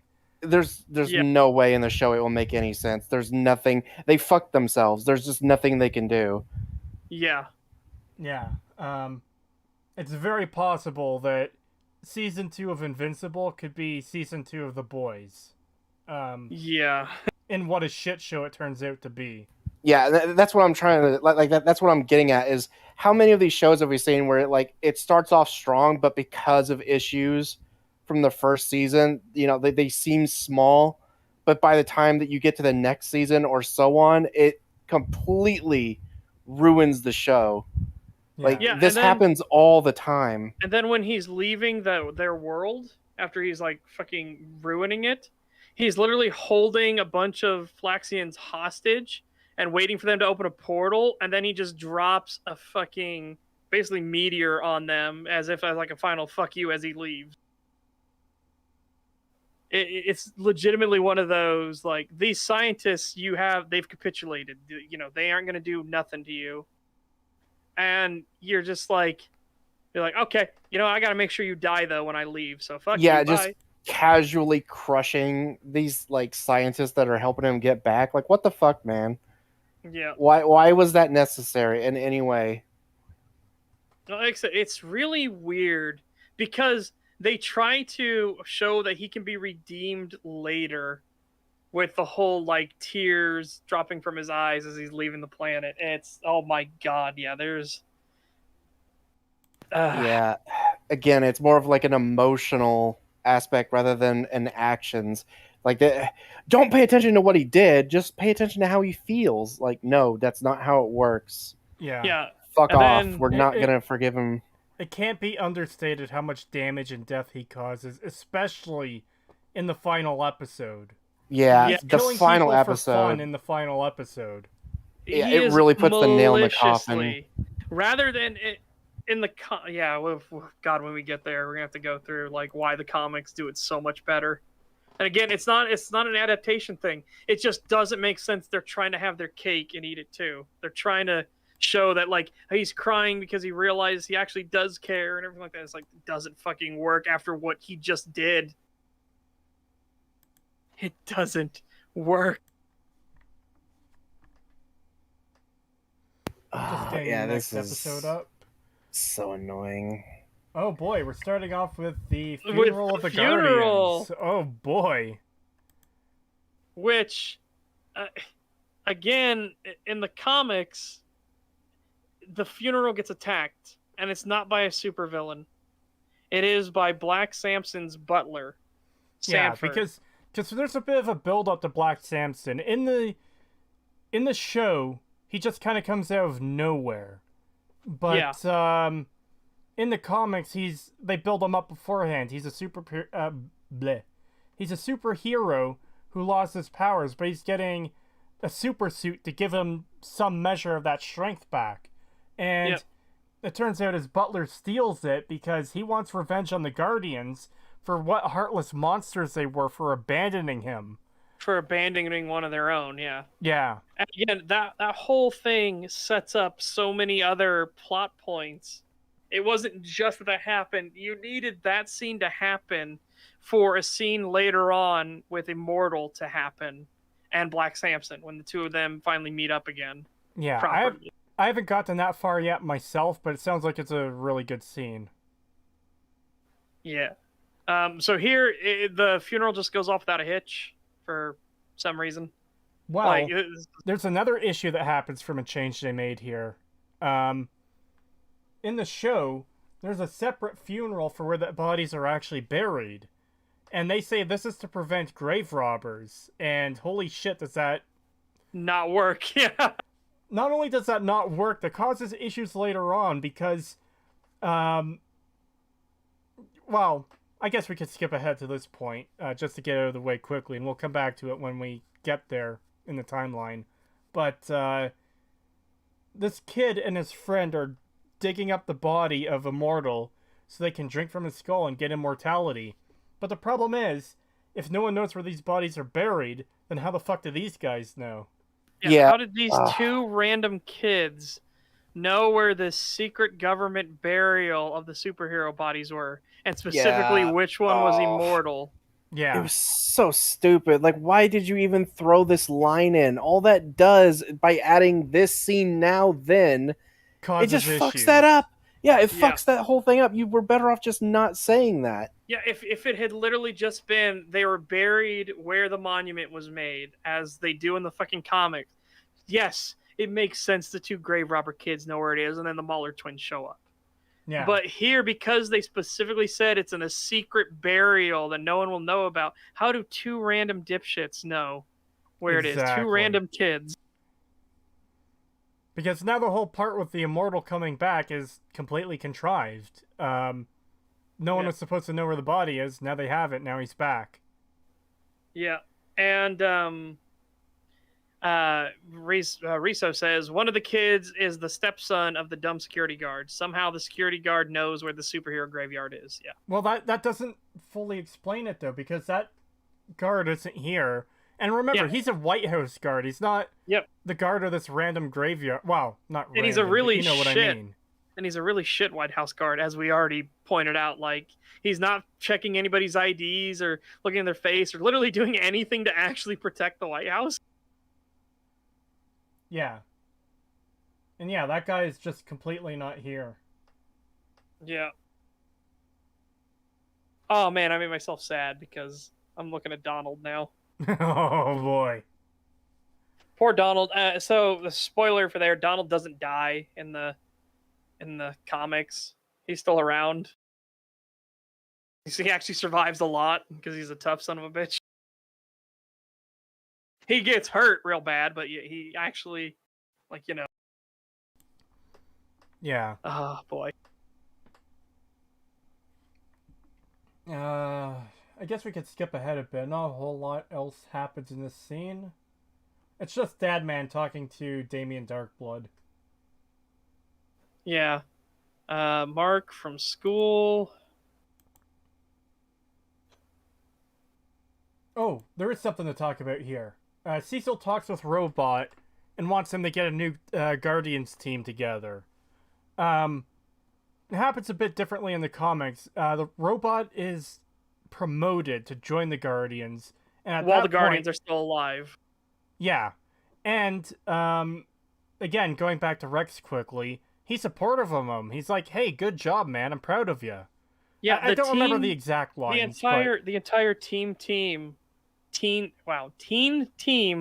comes together and they're like clapping on the backs and they're happy for him and everything like that. And like, yeah.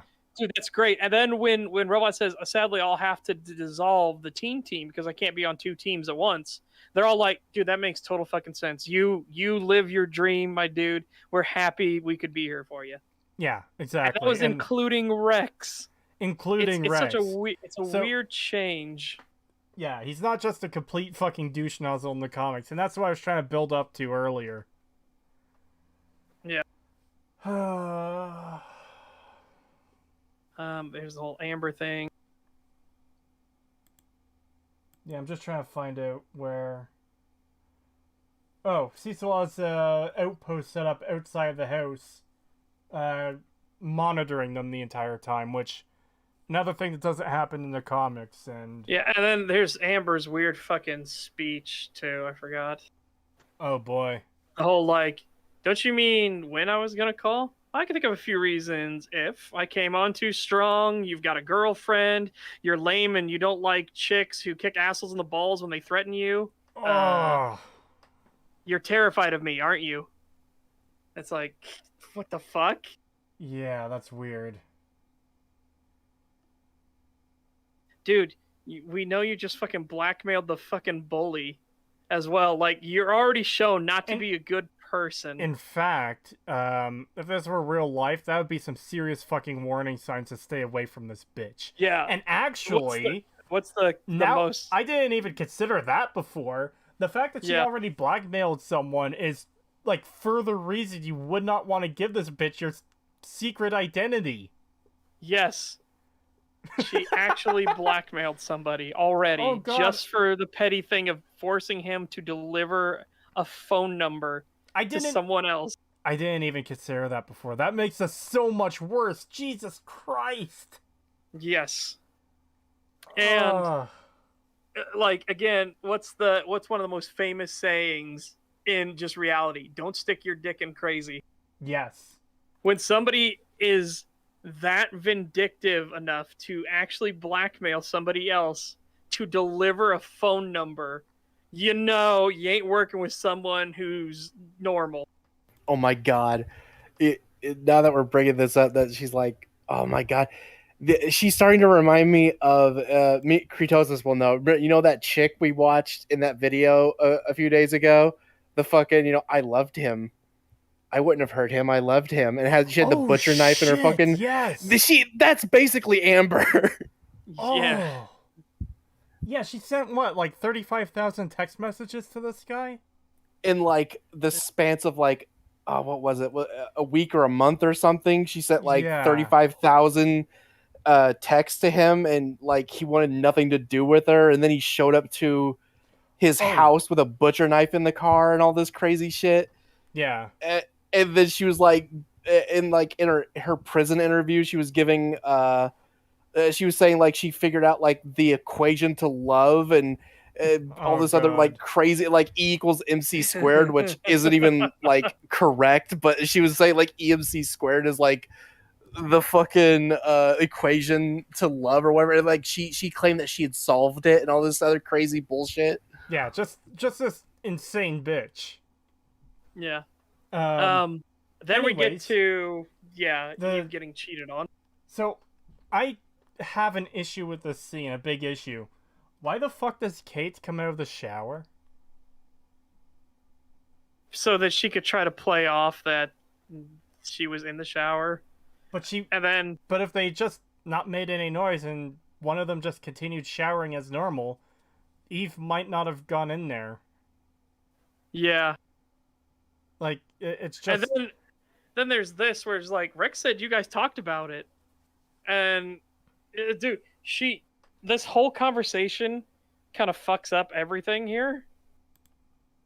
Because Eve immediately, when she sees Rex in the shower with multiple duplicates, she immediately runs off.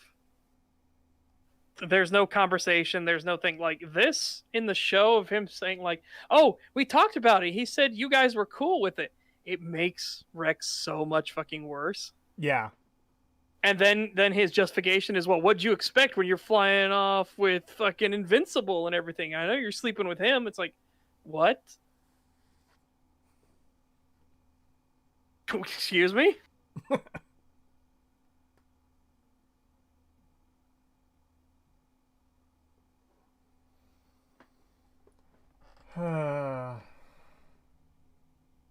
Yeah, the way it was handled in the comic was better because, again, it's just making Rex into this insufferable dickhead.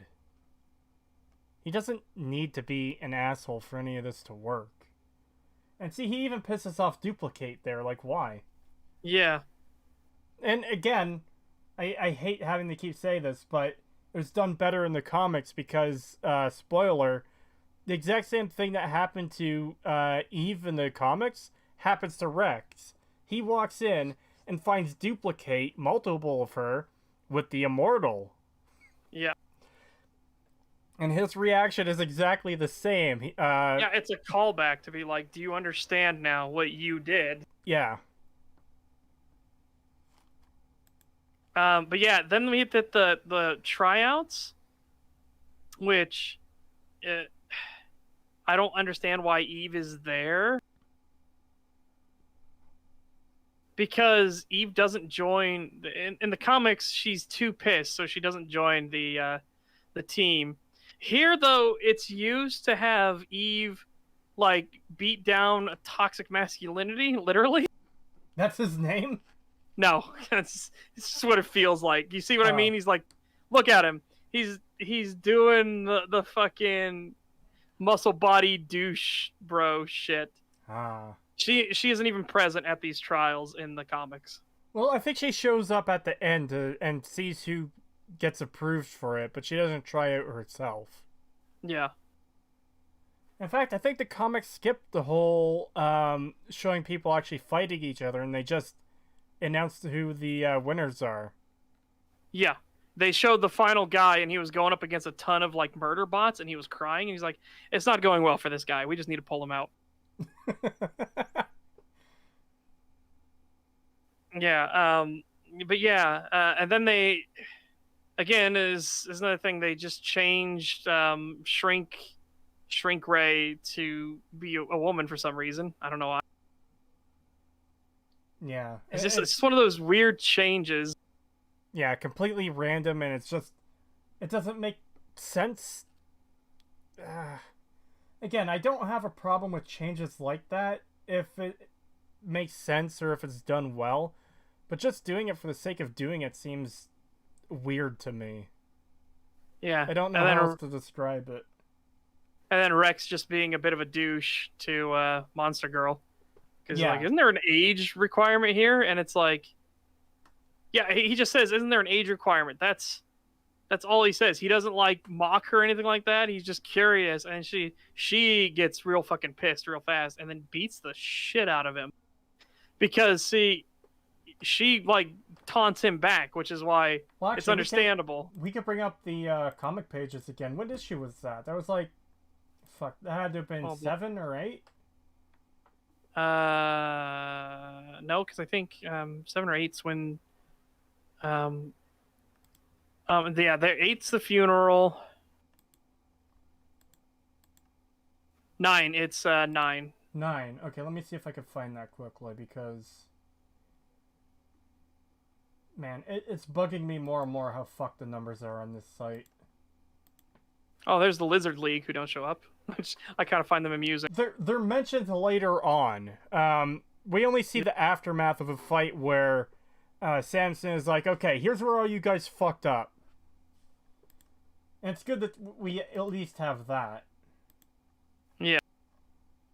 Okay, I think it's page 16. Nope. Wait, yeah, here it is. It is issue 9, page 15. Yeah, I just got there. Okay. Yeah, let's see.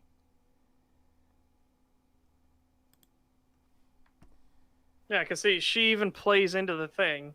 Yeah. Like, right off the bat. Nope, Well, my mom dropped me off. Yeah, well, Rex is being a bit of a dickhead here. What are you doing here, little girl? Is your mommy and daddy trying out? Isn't there an age requirement? Or something, yeah. Yeah. But it's nowhere near as bad as in the show. Did I even pause that? Yeah, I did. Yeah, it's nowhere near as bad as in the show, because he's just being an unrelenting fucking dickhead in the show. Yep. She actually goes off pretty easily here in the comic. Yeah, like, she has a fucking temper. Like, again, this isn't even a trial. She literally just starts beating the fucking piss out of him. Yeah.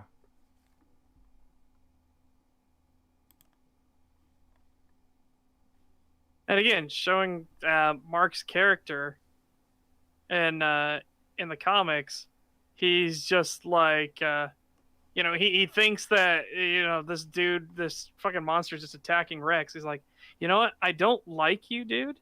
Just because I'm pissed off at you for what you did to Eve doesn't mean I want to see you dead. Yeah. It doesn't mean I'm speaking to you either.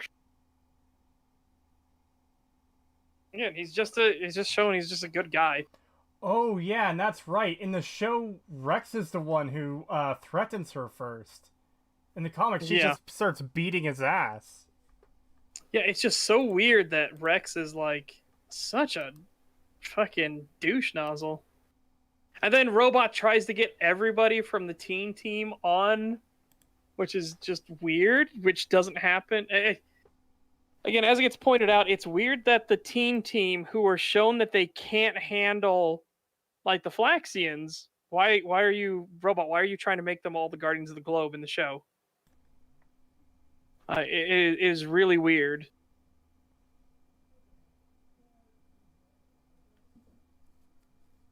Yeah. Combat. He still keeps most of them in the comic too, though. Well, the ones that try out, but they, it actually looks like they had to prove themselves to do it. Ah. Yeah, fair enough. Oh, and then there's the weird Amber scene. This is the scene I'm talking about. So, Nolan is still here.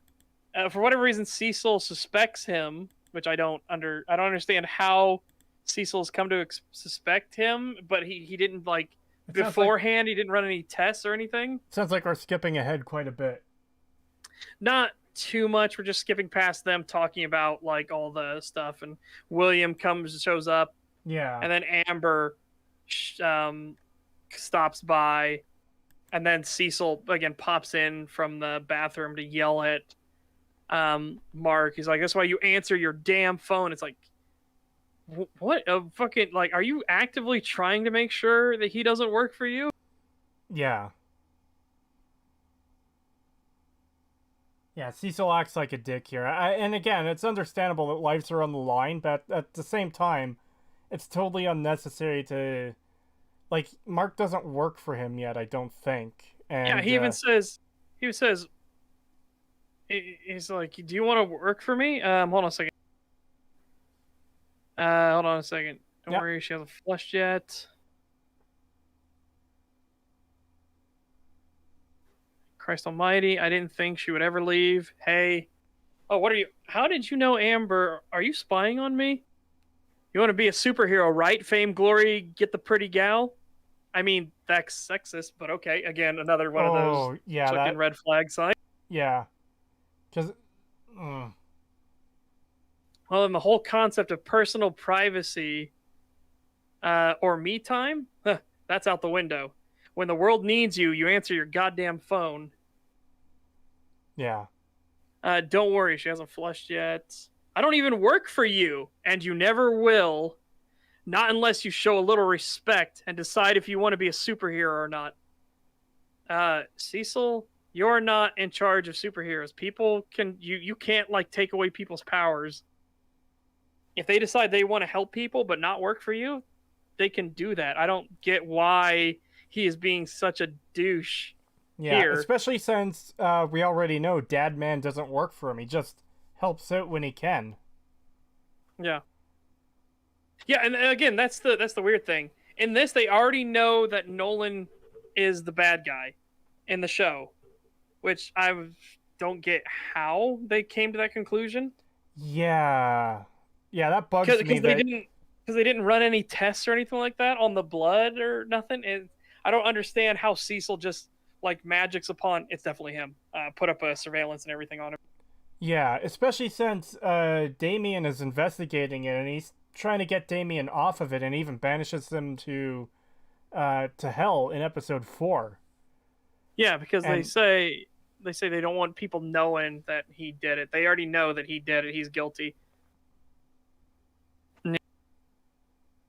Yeah, but it's never explained how they know. They just do, which is annoying. Yeah, and here's a change from the comic that doesn't really matter. Well, one, Mark didn't have a girlfriend at this point, so he could literally go off and do the thing whenever he wanted. But when he's fighting Doc Seismic, it was just Mark alone. Yeah.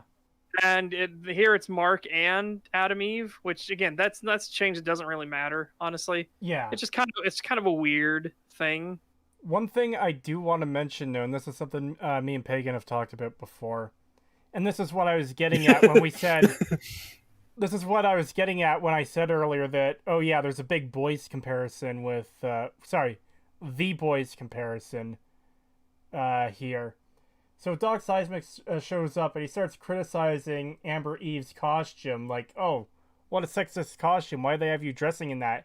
And she says, "What? I designed it myself." And it's played off as a joke, making fun of the ideological aspect, right?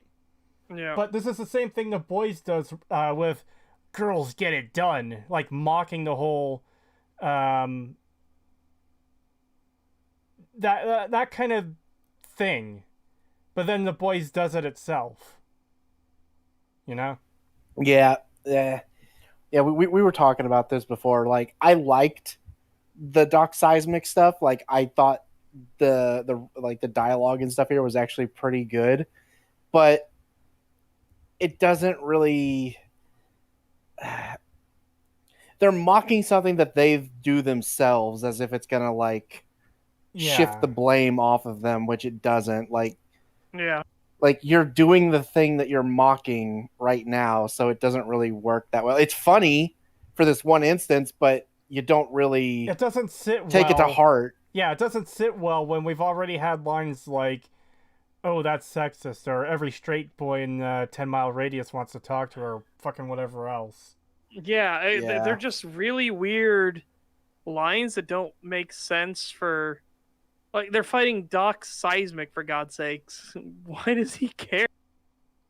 Well, it's just supposed to be funny because he's losing his mind because the bracelets are like because it's literally malfunctioning. shaking his brain. Yeah, so he's just saying like I fucking loved the bit where she's like she says like the same structure. Yeah, she says like the same thing like I thought your main your doctorate was in like geology or something, and he's like, oh well, he's like, I took like minor like women's studies, minor politics, and like African dance class or something. But before he starts fighting again, I thought that was funny. There, the scene that Creetosis is on mice, and I mean, look at the costume they've got you in. Yeah, and talk about pandering to gender roles. I designed my own costume, and I thought your doctorate was in seismology, underground in sociology and women's studies. I had a minor in African dance, but enough politics. But, yeah, I fucking love that. It's a funny moment because they're clearly mocking that shit, but again, they do the same thing in the show, so it comes off as really weird. Yeah. I don't get it. I really don't get it. Especially because the guy... It's funny because it's the guy saying it is the guy who's literally giving himself brain damage. So it's even more like, guys, you see what message you're saying here? And then they try to do it earnestly in the show as well. It's like, yeah, do you not see how weird that is?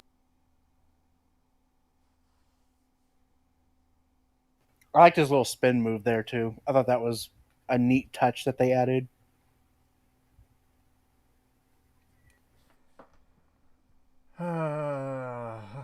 Okay, what's next?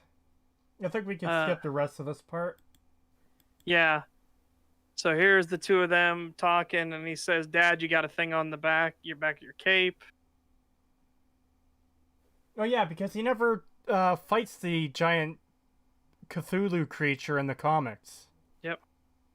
Well, he does, but it's literally like right before Immortal shows up and starts beating his ass, being like, "You killed them, you piece of shit." Yeah. It looked like a bit of a different creature to me there, but yeah. And man, Immortal coming back in the comics was so much better. God damn. Yes. And I love that the Mauler twins were just trying it because they're like, dude, if we can get the one dude who can whoop our ass on our side, whoa, be great for us. And then, yeah. He literally just wakes up and he just screams like, Omni-Man! He's like, fuck you. Yeah, anyone would be fucking immensely pissed in that position. Yeah. So let's see. Page 19, maybe? So, yeah, Mark is back with Amber. And she's pissed. But it's already showing her that, like, yeah, he has shit to do. So, it makes it even less... Like, it bugs me that from the very start of their relationship, he's running off, and she still gets to that point in the show where she's just like a massive bitch about it.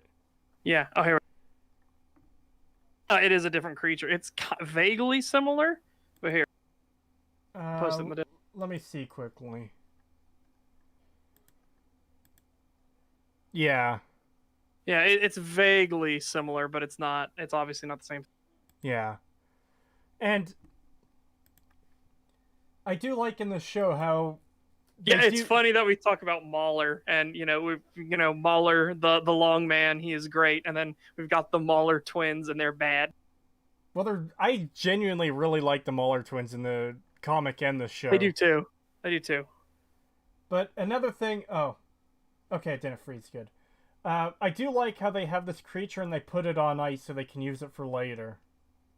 Yeah. That's one thing I do really like about the show is that, okay, it's dumb that they know the Omni-Man did it already, but the fact that they're proactively trying to deal with it and get power behind them to fight them later on, I really like. Yeah.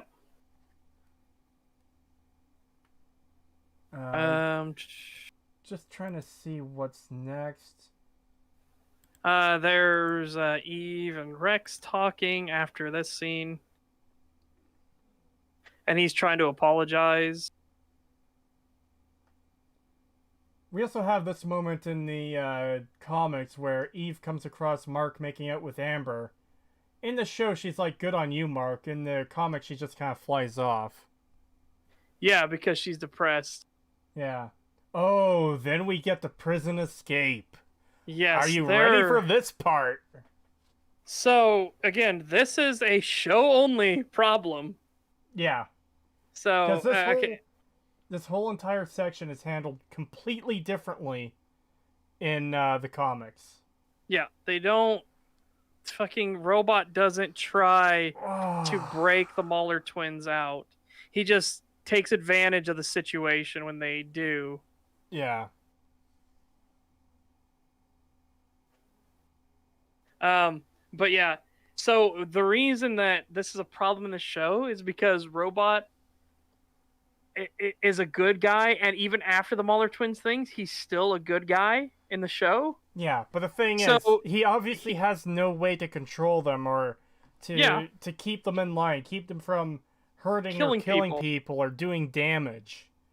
Now, as we're about to see, due to Robot's meddling here to get them out, they're about to hurt the shit out of this guy. We see at the end of the show, well, end of season 1, his arm is in a fucking cast as they're putting them back in jail.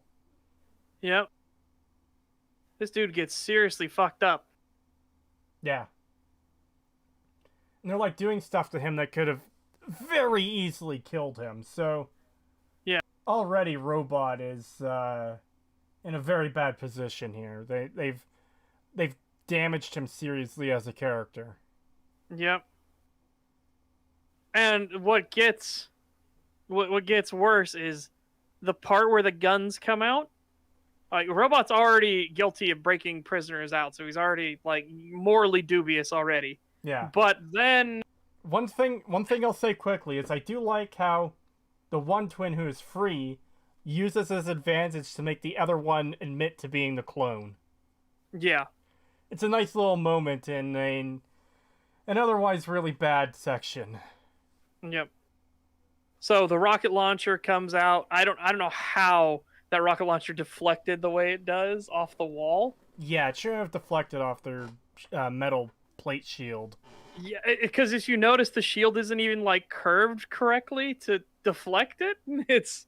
It is really weird that it happened. But again, that's just a thing. It's like, whatever. It's weird that it happened, but who the fuck cares?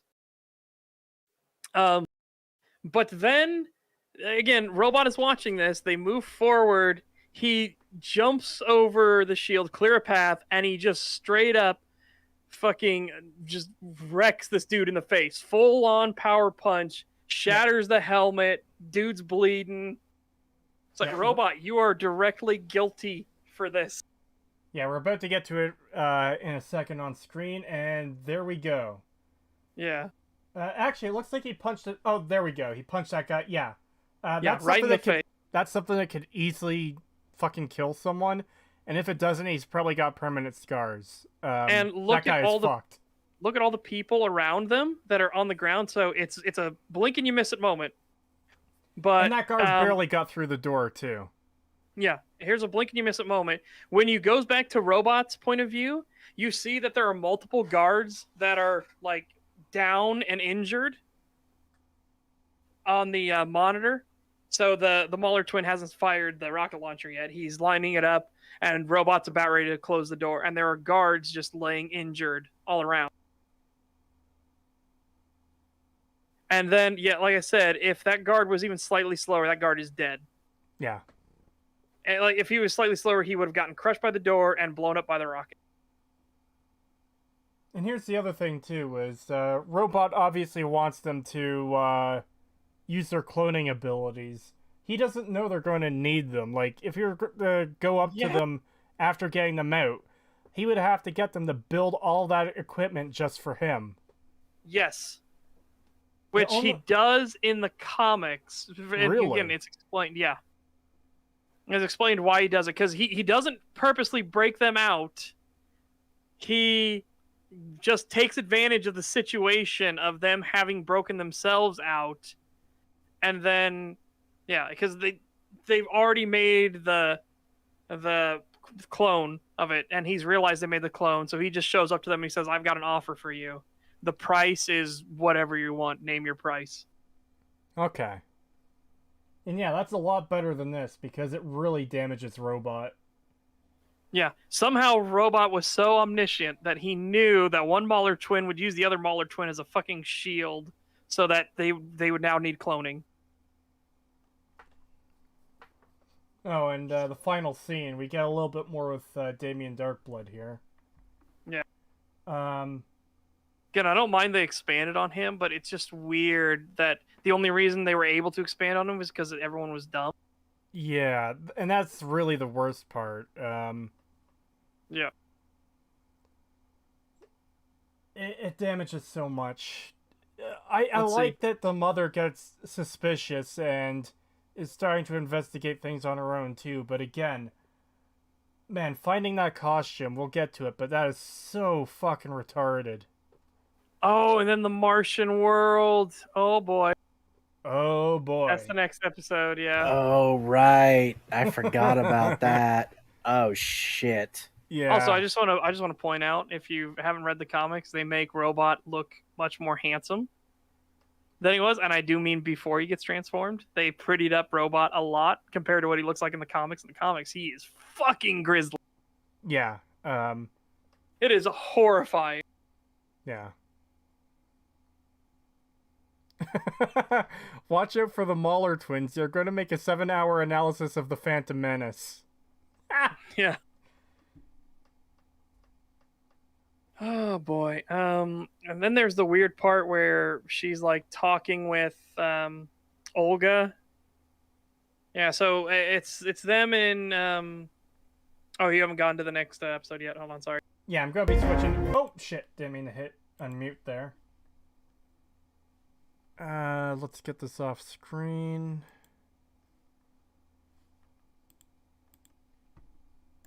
Wow, we're not even halfway through yet. Jesus Christ. Nope. As I said, I don't think we're gonna get to the. I don't think we're gonna get to the video. Yeah, well, we could cover it next time. Yep. It's good to get this out of the way too, because there are a lot of issues with the show. If we did a full analysis of it, like we're just doing a breakdown and overview of it at this point. But if we did a full analysis of it, oh boy. Yeah. Yeah, there's just so many fucking issues with. Yeah, there's a lot more issues than I remembered, because after my first viewing, that was months and months ago, I mentioned it recently in a stream with you guys, where I had an issue with Amber and the graves and the costume being hidden in a stupid place. Man, it was so much worse than I realized. Yeah. Because, yeah, and the reason with the stuff with Robot is such an issue, again, the adaptation argument, it's not that they did it differently, it's that he's still treated as a good guy after the fact. Yeah, he even tries to arrest the Mauler twins and put them back in prison, so, like, he doesn't want the Mauler twins on the loose. It's weird that he would purposely get people hurt and injured and potentially killed just so they could do this one thing, rather than, as you know, makes more logical sense in the comic, he just lets them, when he realizes they've broken out again, he's like, okay, well, we can just do this. This just, you know, this kind of helps. They're already loose, so fuck it. Setch, what the fuck is the point of this scene? Oh, the gets possessed thing, and they have to go there to stop him, I think, or whatever. I No, this can't doesn't come remember. up with the show again. You see them drop the door in front of the tomb, and then it's never mentioned again. Oh, wait, that's right. Yeah, I don't know.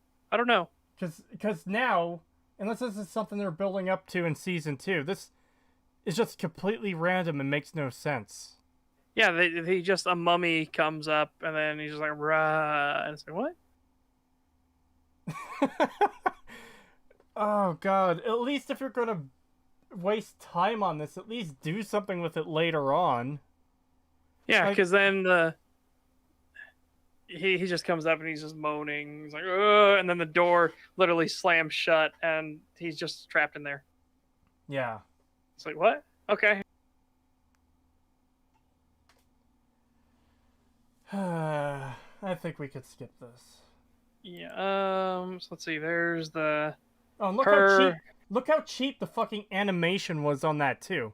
He's just kind of floating forward, not moving at all. Then the door slams down. Yeah.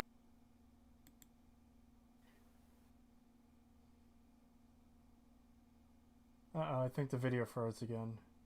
Talking about how came along, and there's the talk between him and Mora.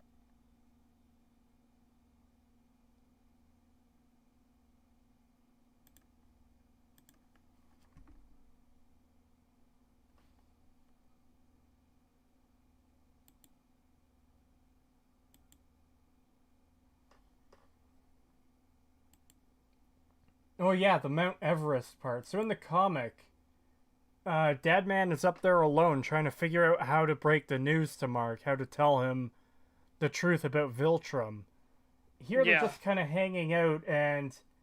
Fuck, I remember there was a line in there that I mentioned to you in our group chat. Well, let's see if I can get it. Yeah, it was something like... Oh god, I can't even remember. The one Look that's how the cheap high that one. look how cheap that animation is, literally gray. That's part of my overlay. It was blocking it out.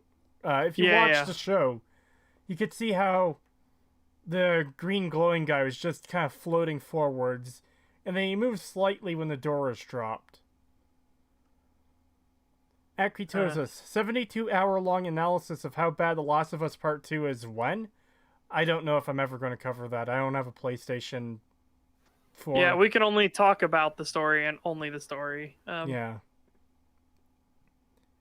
Hi, I mean, sorry, it's okay. I'm invincible. Yeah, the poor mountain climber who's trying to like get to the top and have this great win for humanity, and there's these two chuckle fucks just standing on top of the mountain. And he's like, "Oh,